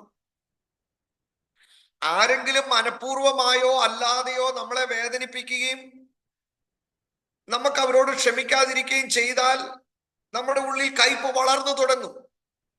നാം ആർദ്ര ഹൃദയവും ദയവുള്ളവരൊക്കെ ആയിരുന്നാൽ പോലും കയ്പ് വളർന്നു തുടങ്ങും. അങ്ങനെ നമ്മൾ കഠിന ഹൃദയരും കയ്പുള്ളവരുമായിട്ട് മാറും. വാസ്തവത്തിൽ നമ്മളെ വേദനിപ്പിച്ച വ്യക്തിയെ അല്ല നാം ഉപദ്രവിക്കുന്നത്. മറക്കരുത്, നാം നമ്മെ തന്നെയാണ് ഉപദ്രവിക്കുന്നത്. അപ്പൊ പൗലോസ് ഇവിടെ പറയുന്നത്, ഞാൻ നിങ്ങളോട് പറഞ്ഞ കാര്യം നിങ്ങൾക്ക് ഓർമ്മയുണ്ട് എന്നാണ് ഞാൻ വിശ്വസിക്കുന്നത്. പൗലോസ് ഒരു ഓൾട്ടർനേറ്റീവ് സ്പിരിച്വാലിറ്റി ആണ് പറയുന്നത്. Alternative spirituality. എന്താ ഈ ഓൾട്ടർനേറ്റീവ് സ്പിരിച്വാലിറ്റി എന്ന് പറഞ്ഞ? പ്രവർത്തിച്ചു പോരുന്നതിന് വിരുദ്ധമായിരിക്കുന്ന വേറൊരു ആത്മീകത. അതാണ് പൗലോസ് ഇവിടെ പറഞ്ഞു തരുന്നത്. സ്തോത്രം. അപ്പോൾ നാം ക്രിസ്തുവിൽ ഒരു പുതിയ സൃഷ്ടിയായി ജീവിക്കണം. ദൈവമക്കളെ, ഇന്ന് രാവിലെ കഴിഞ്ഞ പ്രാവശ്യം ഈ ആഴ്ചയും കൂടെ കേട്ടതെല്ലാം കൂടെ ഒന്നുകൂടെ ഒന്ന് കൺക്ലൂഡ് ചെയ്തിട്ട് അടുത്ത ഭാഗത്തേക്ക് പോകുന്നതിന് മുമ്പ് ഞാനൊന്ന് പറയട്ടെ. അപ്പൊ പഴയ സ്വഭാവത്തിന്റെ അധാർമിക വഴികൾ ഉരിഞ്ഞു കളയുകയും നീതിയും വിശുദ്ധിയും സ്വഭാവ സവിശേഷതകളായ പുതിയ വസ്ത്രം, പുതിയ ജീവിത രീതി ധരിക്കുകയും ചെയ്യുക എന്നുള്ളതിന്റെ ഉദാഹരണങ്ങൾ പൗലോസ് പറഞ്ഞത് എന്തൊക്കെയാ? ഒന്ന്, ഭോഷ്ക് അല്ലെങ്കിൽ നുണ, 25-ാം വാക്യം ഉപേക്ഷിക്കണം. 2, കോപം 26, 27 വാക്യത്തിൽ ഉപേക്ഷിക്കണം. 3, മോഷണം 28-ാം വാക്യം ഉപേക്ഷിക്കണം. അടുത്തത് 4, അനാരോഗ്യകരമായ സംസാരം നാം ഒഴിവാക്കണം. 5, കയ്പ് 30, 32 വാക്യങ്ങൾ നമ്മൾ ഒഴിവാക്കണം. അപ്പൊ ഈ 4-ന്റെ 25 മുതൽ 5-ന്റെ 2 വരെ നിങ്ങൾ ശ്രദ്ധിക്കുന്നുണ്ടെന്നാണ് ഞാൻ വിശ്വസിക്കുന്നത്. 4-ന്റെ 25 മുതൽ 5-ന്റെ 2 വരെ പൗലോസ് പറയുന്നത് എന്നാന്നറിയാമോ? സമൂഹത്തിൽ, നമ്മുടെ സമൂഹത്തിൽ നാം ചെയ്യേണ്ട കാര്യങ്ങളാണ്. ഇനി 5-ന്റെ 3 മുതൽ 7 വരെ നമ്മുടെ അനുഗ്രഹങ്ങളിൽ നാം പാലിക്കേണ്ട കാര്യങ്ങളെ കുറിച്ചാണ്. അവസാനമായി 8 മുതൽ 21 വാക്യം വരെ ഉള്ള വാക്യങ്ങളിൽ 3 വൈരുദ്ധ്യങ്ങൾ നമുക്ക് കാണാനായിട്ട് കഴിയുന്നുണ്ട്. സ്തോത്രം. ഞാനിപ്പം ഈ എല്ലാ ഭാഗങ്ങളും എടുക്കാനായിട്ട് ഞാനിപ്പം സമയം എടുക്കുന്നില്ല. എങ്കിലും വളരെ പെട്ടെന്ന് ഈ ഭാഗങ്ങൾ കൂടെ പറഞ്ഞ് അങ്ങ് വിടാനായിട്ട് ഞാൻ കർത്താവിൽ ശരണപ്പെടുന്നു. സ്തോത്രം. കഴിഞ്ഞ ആഴ്ച ഞാൻ ആ ജ്ഞാനത്തിൽ നടക്കുക എന്ന് പറഞ്ഞ ഭാഗം ഒക്കെ ദൈവമക്കളുടെ മനസ്സിലുണ്ട് എന്ന് ഞാൻ ഓർക്കുന്നു. ഇനി 5-ാം അധ്യായത്തിന്റെ 1-ാം വാക്യം ഒന്ന് വായിക്കാമോ? 5-ന്റെ 1. ആകയാൽ പ്രിയ മക്കൾ എന്ന പോലെ ദൈവത്തെ അനുകരിപ്പീൻ. ആകയാൽ പ്രിയ മക്കൾ എന്ന പോലെ ദൈവത്തെ അനുകരിപ്പീൻ. സ്തോത്രം. നാം ദൈവത്തിന്റെ മക്കളാണെങ്കിൽ നാം നമ്മുടെ പിതാവിനെ അനുകരിക്കണം. അപ്പൊ ഈ വിഭാഗത്തില് 3 ഉപദേശങ്ങളുടെ അടിസ്ഥാന പൗലോസ് പറയുന്നത്, 1, ദൈവം സ്നേഹമാണ്. 1 യോഹന്നാൻ 4-ന്റെ 8. അതിനാൽ സ്നേഹത്തിൽ നടക്കുവിൻ. എഫേസ്യർ 5-ന്റെ 1-ഉം 2-ഉം വാക്യങ്ങൾ. അപ്പോൾ എല്ലാ ദൈവമക്കളും വിശ്വാസികളും സ്നേഹത്തിൽ നടക്കുകയും ക്രിസ്തു കാണിച്ച അതേ ത്യാഗപരമായ സ്നേഹം കാണിക്കാൻ തയ്യാറാകുകയും ചെയ്യണം. വാക്യങ്ങളൊക്കെ ഒത്തിരി ഉണ്ട്, പക്ഷെ ഞാൻ ആ ഭാഗങ്ങളിലേക്ക് പോകാൻ താല്പര്യപ്പെടുന്നില്ല. ആകയാൽ പ്രിയ മക്കൾ എന്ന പോലെ ദൈവത്തെ അനുകരിപ്പിൻ. ദൈവമക്കളെ, അപ്പൊ ഇന്ന് രാത്രി ദൈവത്തെ അനുകരിക്കാൻ പൗലോസ് പറയുമ്പോൾ ഒന്നാമത് പറഞ്ഞത് ദൈവം സ്നേഹമാകയാൽ ദൈവമക്കൾ ദൈവത്തെ മാത്രം സ്നേഹിച്ചാൽ പോരാ, പരസ്പരവും നാം സ്നേഹിക്കണം. നാം തമ്മിൽ അവയവങ്ങൾ അല്ലോ. 2, ദൈവം വെളിച്ചമാണ്. അപ്പൊ ദൈവമക്കൾക്ക് ആ വാക്യം കിട്ടി എന്ന് ഞാൻ വിശ്വസിക്കുന്നു. ദൈവ സ്നേഹമാണെന്നുള്ളത് 1 യോഹന്നാൻ 4-ന്റെ 8. അതിനോട് ചേർത്ത് നമ്മൾ വായിക്കേണ്ടത് എഫേസ്യർ 5-ന്റെ 1-ഉം 2-ഉം. ഇതേ വാക്യം തന്നെ. ദൈവം വെളിച്ചമാണ്. 1 യോഹന്നാൻ 1-ന്റെ 5. അതിനാൽ വെളിച്ചത്തിന്റെ മക്കളായി നടക്കുവിൻ. എവിടെ? അല്ലേ? 5ന്റെ 1ഉം 2ഉം എന്താ? ക്രിസ്തുവും നിങ്ങളെ സ്നേഹിച്ചു, നമുക്ക് വേണ്ടി തന്നെത്താൻ ദൈവത്തിന്റെ സൗരഭ്യവാസനയായി വഴിപാട് യാഗവുമായി അർപ്പിച്ചതുപോലെ സ്നേഹത്തിൽ നടപ്പിൻ. എനിക്കറിയത്തില്ല ഞാൻ ഈ പറയുന്നതൊക്കെ നിങ്ങൾ എന്റെ കൂട്ടത്തിലുണ്ടോ എന്ന് എനിക്കറിയത്തില്ല. ഞാൻ ഇങ്ങനെ അങ്ങ് പറഞ്ഞു പോവുകയും കൂടാണ്. എല്ലാവരും എന്റെ കൂട്ടത്തിലുണ്ട് എന്ന് ഞാൻ വിശ്വസിക്കുന്നു. ഇപ്പൊ ദൈവമക്കളെ, ഇറ്റ്സ് വെരി സിമ്പിൾ. പൗലോസ് എഫേസ്യരോട് പറയുന്ന കാര്യം എന്നാണ് അറിയാമോ? അവരാരായിരുന്നു എന്നും ആരായിരിക്കുന്നു എന്നും തീരുമെന്നുള്ള കാര്യങ്ങൾ പൗലോസ് പറഞ്ഞതൊക്കെ ഞാൻ ആദ്യം പറഞ്ഞു. നമ്മൾ ക്രിസ്തുവിലുള്ള നമ്മുടെ സമ്പത്തും പിതാവ് നമുക്ക് എന്ത് ചെയ്തു, പുത്രൻ എന്ത് ചെയ്തു, പരിശുദ്ധാത്മാവ് എന്ത് ചെയ്തു, നമ്മൾ ആരായിരുന്നു, 2ന്റെ 1 മുതൽ 10 വരെയുള്ള വാക്യങ്ങൾ, നമ്മൾ ആരായിരുന്നു, ശവക്കുഴിയിലായിരുന്നു, ഉയർപ്പിച്ചു, സ്വർഗത്തിൽ ദൈവത്തോടു കൂടി ഇരുത്തിയിരിക്കുന്നു. ഇതൊക്കെ കഴിഞ്ഞിട്ട് പൗലോസ് താഴോട്ട് വരുമ്പോൾ പറയുന്നത്, ആകയാൽ നിങ്ങളൊരു പുതിയ സൃഷ്ടിയായിരിക്കുന്നത് കൊണ്ട് പുതിയ സൃഷ്ടിയായിട്ട് ജീവിക്കണം. അപ്പൊ പുതിയ സൃഷ്ടിക്ക് ഉണ്ടായിരിക്കേണ്ടുന്ന സ്വഭാവ സവിശേഷതകളും ഗുണവിശേഷങ്ങളും ഒക്കെയാണ് ഈ 4ാം അധ്യായത്തിൽ നമ്മൾ ഇതുവരെ കണ്ടത്. ഇനി 5ാം അധ്യായത്തിലേക്ക് പൗലോസ് വരുമ്പോൾ, ആകയാൽ, അപ്പോൾ പിതാവിനെ പ്രിയ മക്കൾ എന്ന പോലെ പിതാവിനെ അനുകരിക്കണം. ഏതൊക്കെ കാര്യത്തിൽ പിതാവിനെ അനുകരിക്കണം? നിങ്ങൾ എന്നോടൊന്ന് എപ്പോ ഒന്ന് പറഞ്ഞ്, ഏതൊക്കെ കാര്യത്തിൽ പിതാവിനെ അനുകരിക്കണം? 1, ദൈവം സ്നേഹമാകയാൽ നാം പിതാവിനെ അനുകരിക്കണം, സ്നേഹത്തിൽ നടക്കണം. എഫേസ്യർ 5ന്റെ 1ഉം 2ഉം അവിടെ വ്യക്തമായിട്ട് പറയുന്നുണ്ട്, വാക്ക് ഇൻ ലവ്, സ്നേഹത്തിൽ നടപ്പിൻ. അടുത്തത്, 2ാമത്തേത്, ദൈവം വെളിച്ചമാകയാൽ 1 യോഹന്നാൻ 1ന്റെ 5 നാം വെളിച്ചത്തിന്റെ മക്കളായി നടക്കണം. എഫേസ്യർ 5ന്റെ 3 മുതൽ 14 വരെയുള്ള വാക്യങ്ങളിൽ നമുക്കത് കാണാനായിട്ട് കഴിയുന്നുണ്ട്. പൗലോസ് ഇവിടെ പറയുന്നുണ്ട്, മുമ്പേ നിങ്ങൾ ഇരുളായിരുന്നു, ഇപ്പോൾ നിങ്ങൾ വെളിച്ചം ആകുന്നു. ഇല്ലേ? എനിക്ക് തോന്നുന്നു ദൈവമക്കൾക്ക് ആ ഭാഗം മനസ്സിലായി എന്ന് വിചാരിക്കുന്നു. 14 വരെ, പ്രത്യേകിച്ച് 13, 14 ഒന്ന് വായിച്ചേ. അവയെ ശാസിക്കുമ്പോഴോ സകലത്തെയും കുറിച്ച് വെളിച്ചത്താൽ ബോധം വരും. ബോധം വരുന്നതെല്ലാം വെളിച്ചം പോലെ വെളിവല്ലോ. അതുകൊണ്ട് ഉറങ്ങുന്നവനെ ഉണർന്ന് മരിച്ചവരുടെ ഇടയിൽ നിന്ന് എഴുന്നേൽക്ക, എന്നാൽ ക്രിസ്തു നിന്റെ മേൽ പ്രകാശിക്കും എന്ന് ചൊല്ലുന്നു. അപ്പൊ 1, ദൈവ സ്നേഹമാകയാൽ സ്നേഹത്തിൽ നടപ്പിൻ. 2, ദൈവം വെളിച്ചമാകയാൽ വെളിച്ചത്തിന്റെ മക്കളായി നടക്കുവിൻ. 3, ദൈവം സത്യമാകയാൽ 1 യോഹന്നാൻ 5ന്റെ 6 1 യോഹന്നാൻ 5ന്റെ 6 ദൈവം സത്യമാകയാൽ നാം സത്യത്തിൽ നടക്കണം, ജ്ഞാനത്തിൽ നടക്കണം. 5ന്റെ 15 മുതൽ 17 നമ്മൾ ഇത് വിശദീകരിക്കും പിന്നീട് സമയമുണ്ടെങ്കിൽ. ഇന്ന് എല്ലാ ഭാഗങ്ങളും സംസാരിക്കത്തില്ല, ഇനിയുള്ള പെട്ടെന്നുള്ള സമയത്ത് നമ്മൾ നിർത്തുമെങ്കിലും അടുത്ത ദിവസങ്ങളിൽ നമ്മൾ ഇത് വീണ്ടും ചിന്തിക്കും. ഞാൻ ഇതിന്റെ ഒരു ഘടന നിങ്ങളോട് പറഞ്ഞു എന്നേ ഉള്ളൂ. 15ാം വാക്യം, ആകയാൽ സൂക്ഷ്മത്തോടെ അജ്ഞാനികളായിട്ടല്ല ജ്ഞാനികളായിട്ടത്രേ നടക്കുവിൻ, അല്ലെങ്കിൽ നടപ്പാൻ നോക്കുവിൻ. അപ്പൊ തീർച്ചയായിട്ടും ഈ നടത്തം ഓരോ ദൈവ പൈതലിനോടും വിശുദ്ധിയിൽ നടക്കുക എന്ന പൗലോസിന്റെ ഉദ്ബോധനത്തിന്റെ ഭാഗങ്ങളാണ്. സ്തോത്രം. ഞാൻ വിശ്വസിക്കുന്നു ദൈവമക്കളുടെ കൂട്ടത്തിൽ ഉണ്ട് എന്ന് വിശ്വസിക്കുന്നു. ഞാൻ ആ 3 പ്രിയ മക്കൾ എന്ന പോലെ ദൈവത്തെ അനുകരിക്കേണ്ടതിന്റെ 3 ഘടകങ്ങളാണ് പറഞ്ഞത്. സ്നേഹത്തിൽ നടപ്പിൻ, വെളിച്ചത്തിൽ നടപ്പിൻ, ജ്ഞാനത്തിൽ നടപ്പിൻ. സ്തോത്രം. വെളിച്ചത്തിൽ നടപ്പിൻ, സ്നേഹത്തിൽ നടപ്പിൻ, ജ്ഞാനത്തിൽ നടപ്പിൻ. കാരണം നമ്മുടെ ദൈവം സ്നേഹമാകുന്നു, നമ്മുടെ ദൈവം വെളിച്ചമാകുന്നു, നമ്മുടെ ദൈവം സത്യമാകുന്നു. അതാണ് പിതാവായ ദൈവത്തെ അനുകരിപ്പീൻ എന്ന് പറഞ്ഞത്. നോക്കിക്കേ, പൗലോസ് വളരെ ഒന്നിനോടൊന്ന് കോർത്തിണക്കി ഈ ഭാഗങ്ങള് പൗലോസ് പറയുന്നത്. സ്തോത്രം. അപ്പൊ ഈ നടപ്പിനെ കുറിച്ച് പൗലോസ് എവിടാ പറഞ്ഞു തുടങ്ങിയത്? എനിക്കറിയത്തില്ല, നിങ്ങൾ എന്റെ കൂട്ടത്തിൽ നേരത്തെ തൊട്ടുണ്ടോ എന്ന് എനിക്കറിയത്തില്ല. ഈ പൗലോസ് ഈ നടപ്പിനെ കുറിച്ച് പറയുമ്പം പൗലോസ് ഒത്തിരി കാര്യങ്ങൾ ഇതിനു മുമ്പ് പറഞ്ഞിട്ടുണ്ടായിരുന്നു. 4ന്റെ 1 മുതൽ 16 വരെ ദൈവമക്കൾ ഓർക്കുന്നുണ്ടോ? ഐക്യതയിൽ നടക്കുവിൻ, വാക്ക് ഇൻ യൂണിറ്റി. 4ന്റെ 17 മുതൽ 32 വരെ വാക്ക് ഇൻ ന്യൂനസ്, പുതുക്കത്തിൽ നടപ്പീൻ. പിന്നെ 5ന്റെ 1 മുതൽ 6 വരെ സ്നേഹത്തിൽ നടപ്പീൻ. 7 മുതൽ 14 വരെ വെളിച്ചത്തിൽ നടപ്പീൻ. 15 മുതൽ 21 വരെ വിവേകത്തോടെ നടപ്പീൻ. സ്തോത്രം. ഇതൊക്കെ ദൈനംദിന ജീവിതത്തെ യഥാർത്ഥമായ സ്നേഹത്താൽ സവിശേഷമാക്കുന്ന വിധത്തിൽ നടക്കാനാണ് പൗലോസ് പറയുന്നത്. 2 പത്രോസിന്റെ ലേഖനം 1ന്റെ 4 ഒന്ന് വായിക്കാമോ? 2 പത്രോസ് 1ന്റെ 4 ഇതിനോട് ചേർത്ത് പത്രോസ് അപ്പോസ്തലൻ എന്താ പറയുന്നതെന്ന് എടുത്തവരാരെങ്കിലും ഉണ്ടെങ്കിൽ ഒന്ന് വായിച്ചു.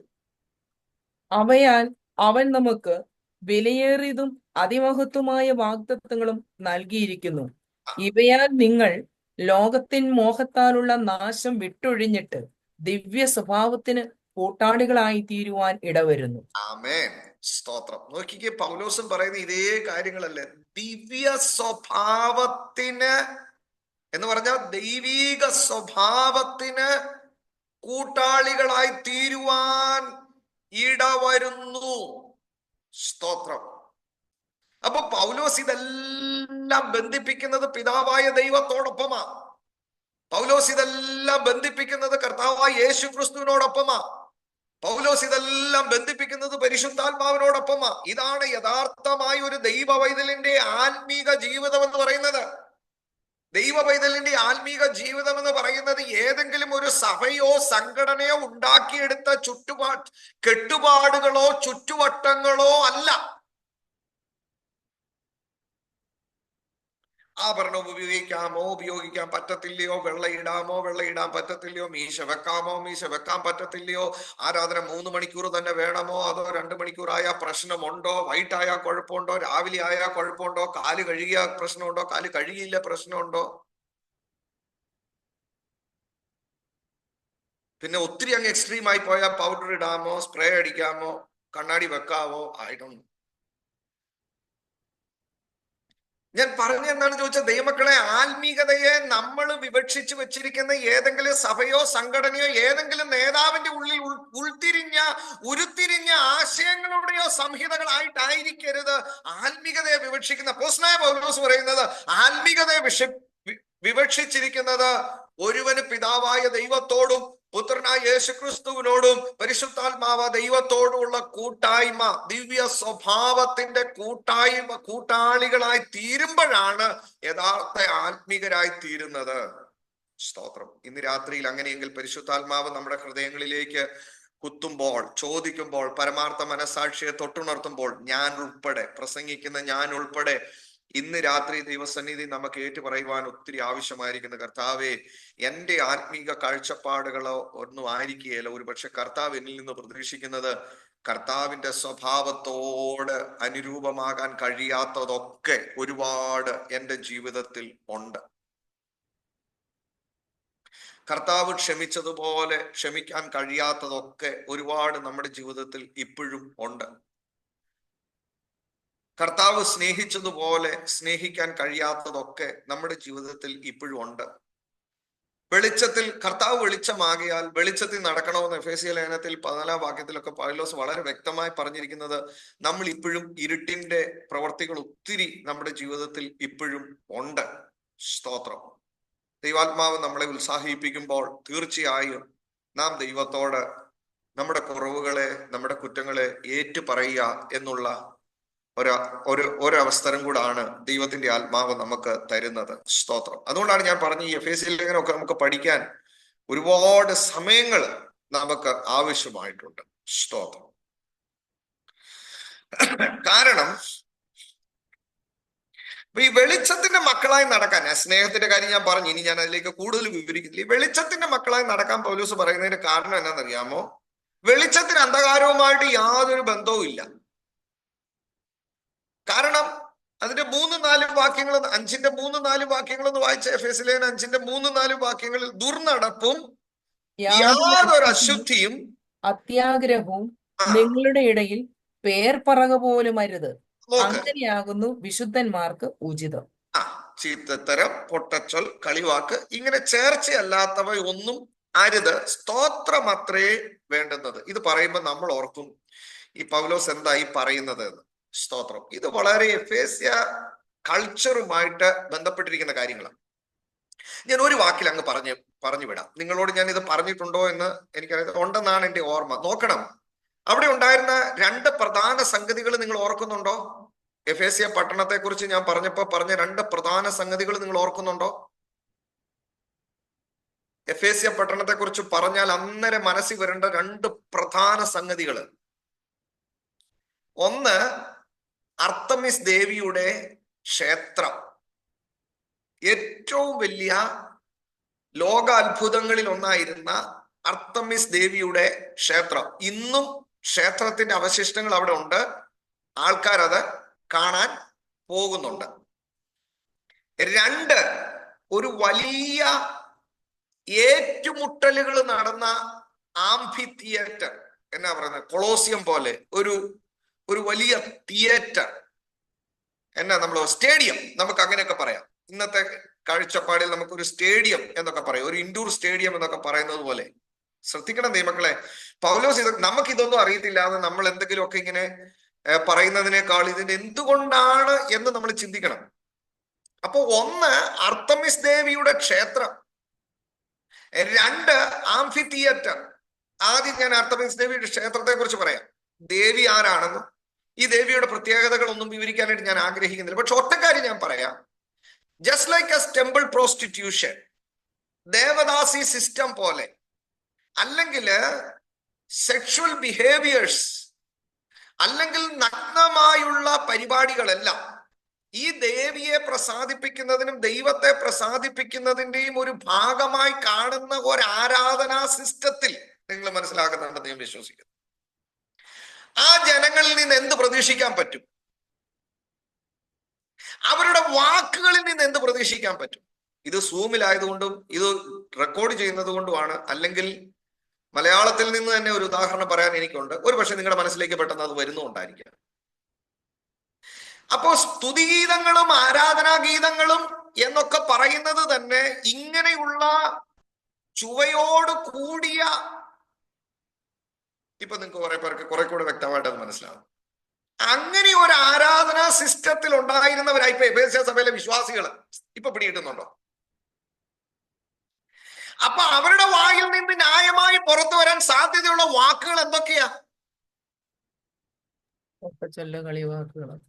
ഇതാ പൗലോസ് പറയുന്നത്, നിങ്ങൾക്കൊരു മാറ്റം വരണം. അവിടെ ഇവിടെ ഒന്ന് തന്നെയാണെന്നൊരു തോന്നൽ നിങ്ങൾക്ക് ഉണ്ടാവരുത്. അല്ലെ, അവിടുത്തെ ദൈവത്തെ പ്രസാദിപ്പിക്കാൻ ഉപയോഗിക്കുന്ന വാക്കുകളോ പ്രവർത്തികളോ ആചാരാനുഷ്ഠാനങ്ങളോ ഇവിടെ ജീവനുള്ള ദൈവത്തെ പ്രസാദിപ്പിക്കാൻ ഉതകുമെന്ന് നിങ്ങൾ ചിന്തിക്കുകയും ചെയ്യരുത്. എന്റെ പൊന്നു ദൈവമക്കൾക്ക് ഈ ഭാഗങ്ങൾ മനസ്സിലായി എന്ന് ഞാൻ എന്റെ പരമാർത്ഥ മനസ്സിൽ ചിന്തിച്ചോട്ടെ. അതൊന്ന്. രണ്ട്, ഞാൻ പറഞ്ഞ ആംഫി തിയേറ്റർ, ഏറ്റുമുട്ടലുകൾ. അവിടെ എന്തൊക്കെ ഏറ്റുമുട്ടലുകളാണ് ഉണ്ടായിരിക്കുന്നത്? മനുഷ്യനും മൃഗവും തമ്മിലുള്ള ഏറ്റുമുട്ടല്, മനുഷ്യനും മനുഷ്യനും തമ്മിലുള്ള ഏറ്റുമുട്ടലുകള്, മൃഗവും മൃഗവും തമ്മിലുള്ള ഏറ്റുമുട്ടലുകള്, ആശയ സംവാദങ്ങളുടെ ഏറ്റുമുട്ടലുകള്. അതവരുടെ കലയുടെ ഭാഗമായിരുന്നു കേട്ടോ. അതവരുടെ സ്പോർട്സിന്റെ ഭാഗമായിരുന്നു. അതവരുടെ ആഘോഷത്തിന്റെ ഭാഗമായിരുന്നു. അപ്പൊ രക്തം ചിന്തുക എന്നുള്ളതും കൊല്ലുക എന്നുള്ളതും കൊലവിളിക്കുക എന്നുള്ളതൊക്കെ അവരുടെ ആഘോഷത്തിന്റെ ഭാഗങ്ങളായിരുന്നു. നമ്മൾ മനസ്സിലാക്കണം. അപ്പൊ ആ ഒരു പശ്ചാത്തലത്തിൽ നിന്ന് രക്ഷിക്കപ്പെട്ടു എന്ന് പറയുന്ന, സഭയുടെ അംഗങ്ങളായി എന്ന് പറയുന്ന എഫേസ്യ സഭയുടെ വിശ്വാസികളിൽ നിന്ന് എന്താ പ്രതീക്ഷിക്കാൻ പറ്റുക? അതാണ് പൗലോസ് ഇവിടെ പറയുന്നത്. സ്തോത്രം. ദൈവമക്കൾക്ക് അത് മനസ്സിലായി എന്ന് ഞാൻ വിശ്വസിക്കുന്നു. അതുകൊണ്ടാണ് പറയുന്നത്, വെളിച്ചത്തിന്റെ മക്കളായി നടക്കുക. മുമ്പേ നിങ്ങൾ ഇരുളായിരുന്നു. You were in darkness. നിങ്ങൾ ഇരുളിലായിരുന്നു എന്നല്ല പറയുന്നത്, നിങ്ങൾ ഇരുളായിരുന്നു. ഇപ്പോഴോ നിങ്ങൾ വെളിച്ചത്തിലാകുന്നു എന്നല്ല പറയുന്നത്, നിങ്ങൾ വെളിച്ചമാകുന്നു. നമ്മുടെ ദൈവം വെളിച്ചമാകുന്നു. അതാ 3-4 വാക്യത്തിൽ പറയുന്ന ഒന്നാമത്തെ കാര്യം, വെളിച്ചത്തിന്റെ മക്കളാണെന്ന് പറയുന്ന ഒന്നാമത്തെ കാര്യം, നാം വിശുദ്ധരാണ്. സ്തോത്രം. ഈ ഒരു ഭാഗം കൂടെ മാത്രം ഇന്ന് പറഞ്ഞ് ഞാൻ നിർത്താം. 3-4 വാക്യങ്ങൾ. നാം വിശുദ്ധരാണ്, അതിനർത്ഥം നാം വേർപെട്ടവരാണ്. നമുക്ക് ചുറ്റുമുള്ള ഇരുട്ടിന്റെ ലോകത്തിൽ നാം ഇപ്പോൾ ഉൾപ്പെടുന്നില്ല. നാം അന്ധകാരത്തിൽ നിന്ന് തന്റെ അത്ഭുതകരമായ വെളിച്ചത്തിലേക്ക്, പ്രകാശത്തിലേക്ക് വിളിക്കപ്പെട്ടവരാണ്. 1 പത്രോസ് 2:9. അതുകൊണ്ടാണ് പൗലോസ് വേറെടുത്ത് പറയുന്നത്, രാത്രി കഴിവാറായി, പകൽ അടുത്തിരിക്കുന്നു, അതുകൊണ്ട് നാം ഇരുട്ടിന്റെ പ്രവൃത്തികളെ വെച്ച് കളഞ്ഞ് വെളിച്ചത്തിന്റെ ആയുധവർഗം ധരിച്ചുകൊള്ളുക. പൗലോസ് പറയുന്നത്, പകൽ സമയത്ത് എന്നതുപോലെ നാം മര്യാദയായി നടക്ക. വെറിക്കൂത്തുകളിലും മദ്യപാനങ്ങളിലുമല്ല, ശയനമോഹങ്ങളിലും ദുഷ്കാമങ്ങളിലുമല്ല, പിണക്കത്തിലും അസൂയയിലുമല്ല, കർത്താവായ യേശു ക്രിസ്തുവിനെ തന്നെ ധരിച്ചുകൊള്ളുവീൻ. റോമാലേഖനം 13:13-14. മോഹങ്ങൾ ജനിക്കുമാറ് ജഡത്തിനായി ചിന്തിക്കരുത്. ഇല്ലേ? 5:4 പൗലോസ് പറയുന്നത് എന്തുവാ? നാക്കിനെ കുറിച്ചാ പറയുന്നത്. നാവിന്റെ പാപങ്ങളെ കുറിച്ചാ പൗലോസ് പറയുന്നത്. നാവ് എന്ന് പറയുമ്പോൾ നാവ് ഒരിക്കലും നാവായി പ്രവർത്തിക്കുന്നില്ലല്ലോ. ഹൃദയത്തിന്റെ വക്താവാണ് നാവ്. ഹൃദയത്തിന്റെ വക്താവാണ്, ഹൃദയത്തിന്റെ ഏജന്റ് ആണ് നാവ്. അപ്പൊ ഹൃദയമാണ് പാപം. 5:3 5:4 പൗലോസ് പറഞ്ഞിരിക്കുന്ന ഈ പാപങ്ങൾ തമ്മിൽ ബന്ധമാണ്. അടിസ്ഥാനമായി ഈ സംസാരങ്ങളും മോശപരമായ സാധാരണയായിട്ടുള്ള സംസാരങ്ങള് ഒക്കെ പലപ്പോഴും പാപങ്ങളുടെ പ്രവർത്തികളിലേക്ക് നയിക്കുന്നതാണെന്ന് പൗലോസ് പറയുന്നു. ഇതിനൊരർത്ഥം പൗലോസ് പറയുന്നത് എന്നാ ചോദിച്ചാൽ, ഇപ്പൊ മുമ്പ് ഞാൻ പറഞ്ഞതുപോലെ ആ ഒരു പശ്ചാത്തലം ഞാൻ പറഞ്ഞു, വീണ്ടും അത് ഞാൻ പറയുന്നില്ല. ഏതെങ്കിലും തരത്തിലുള്ള പ്രത്യേകമായ ഒരു പാപം ചെയ്യാൻ ആഗ്രഹിക്കുന്ന വ്യക്തി അവ ചെയ്തിട്ടുള്ള ആളുകളുമായിട്ട് അത് പറഞ്ഞ് പരിഹസിക്കുകയോ ആസ്വദിക്കുകയോ ചെയ്യുന്നു. അതാണ് ഇവിടെ നമുക്ക് കാണാൻ കഴിയുന്നത്. അതിനെയാണ് ഈ അശ്ലീലകരമായ ഭാഷയോ തമാശയോ ഒക്കെ അതിൽ നർമ്മം കാണുന്നത്. ചില മനുഷ്യര് വാ തുറന്നാൽ ദ്വയാർത്ഥ പ്രയോഗങ്ങൾ നടത്തുന്നവരുണ്ട്. വാ തുറന്നാൽ ദ്വയാർത്ഥ പ്രയോഗങ്ങൾ നടത്തുന്നവരുണ്ട്. വളരെ ബുദ്ധിമുട്ടായിട്ട് അരോചകമായിട്ട് മറ്റുള്ളവർക്ക് തോന്നും. പക്ഷെ അവരതിൽ രസിക്കുകയും അവരതിൽ ആനന്ദിക്കുകയും ചെയ്യുന്നവരുണ്ട്. ദൈവമക്കളായിരിക്കുന്ന നമ്മളെ സംബന്ധിച്ചിടത്തോളം പൗലോസ് പറയുന്നത്, അങ്ങനെ ഏതെങ്കിലും വിധത്തിലുള്ള ചിന്തകളോ വാക്കുകളോ നിങ്ങളിൽ ഉണ്ട് എങ്കിൽ നിങ്ങൾ അത് ഒഴിവാക്കണം. കാരണം നിങ്ങൾ വെളിച്ചത്തിന്റെ മക്കളാണ്, ഇരുളിന്റെ മക്കളല്ല.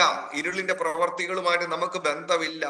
അത് വെച്ച് ഒഴിഞ്ഞവരാണ്. ഞാൻ എൻ്റെ വാക്കുകൾ ഇപ്പോൾ നിർത്തുകയാണ്. നമ്മൾ ഉദ്ദേശിച്ചതുപോലെ നമ്മള് പ്രാർത്ഥന 8:30 തുടങ്ങി എങ്കിലും അല്പം താമസിച്ചാണ് ഞാൻ ദൈവവചന ശുശ്രൂഷയ്ക്കായി എടുത്തെന്നുള്ളത് കൊണ്ടാണ് ഞാൻ ഈ ഭാഗം കൂടെ എടുക്കുവാൻ ഞാൻ താല്പര്യപ്പെട്ടത്. സ്തോത്രം. അപ്പൊ ഞാൻ ഈ ഭാഗം ഇവിടെ നിർത്തുകയാണ്.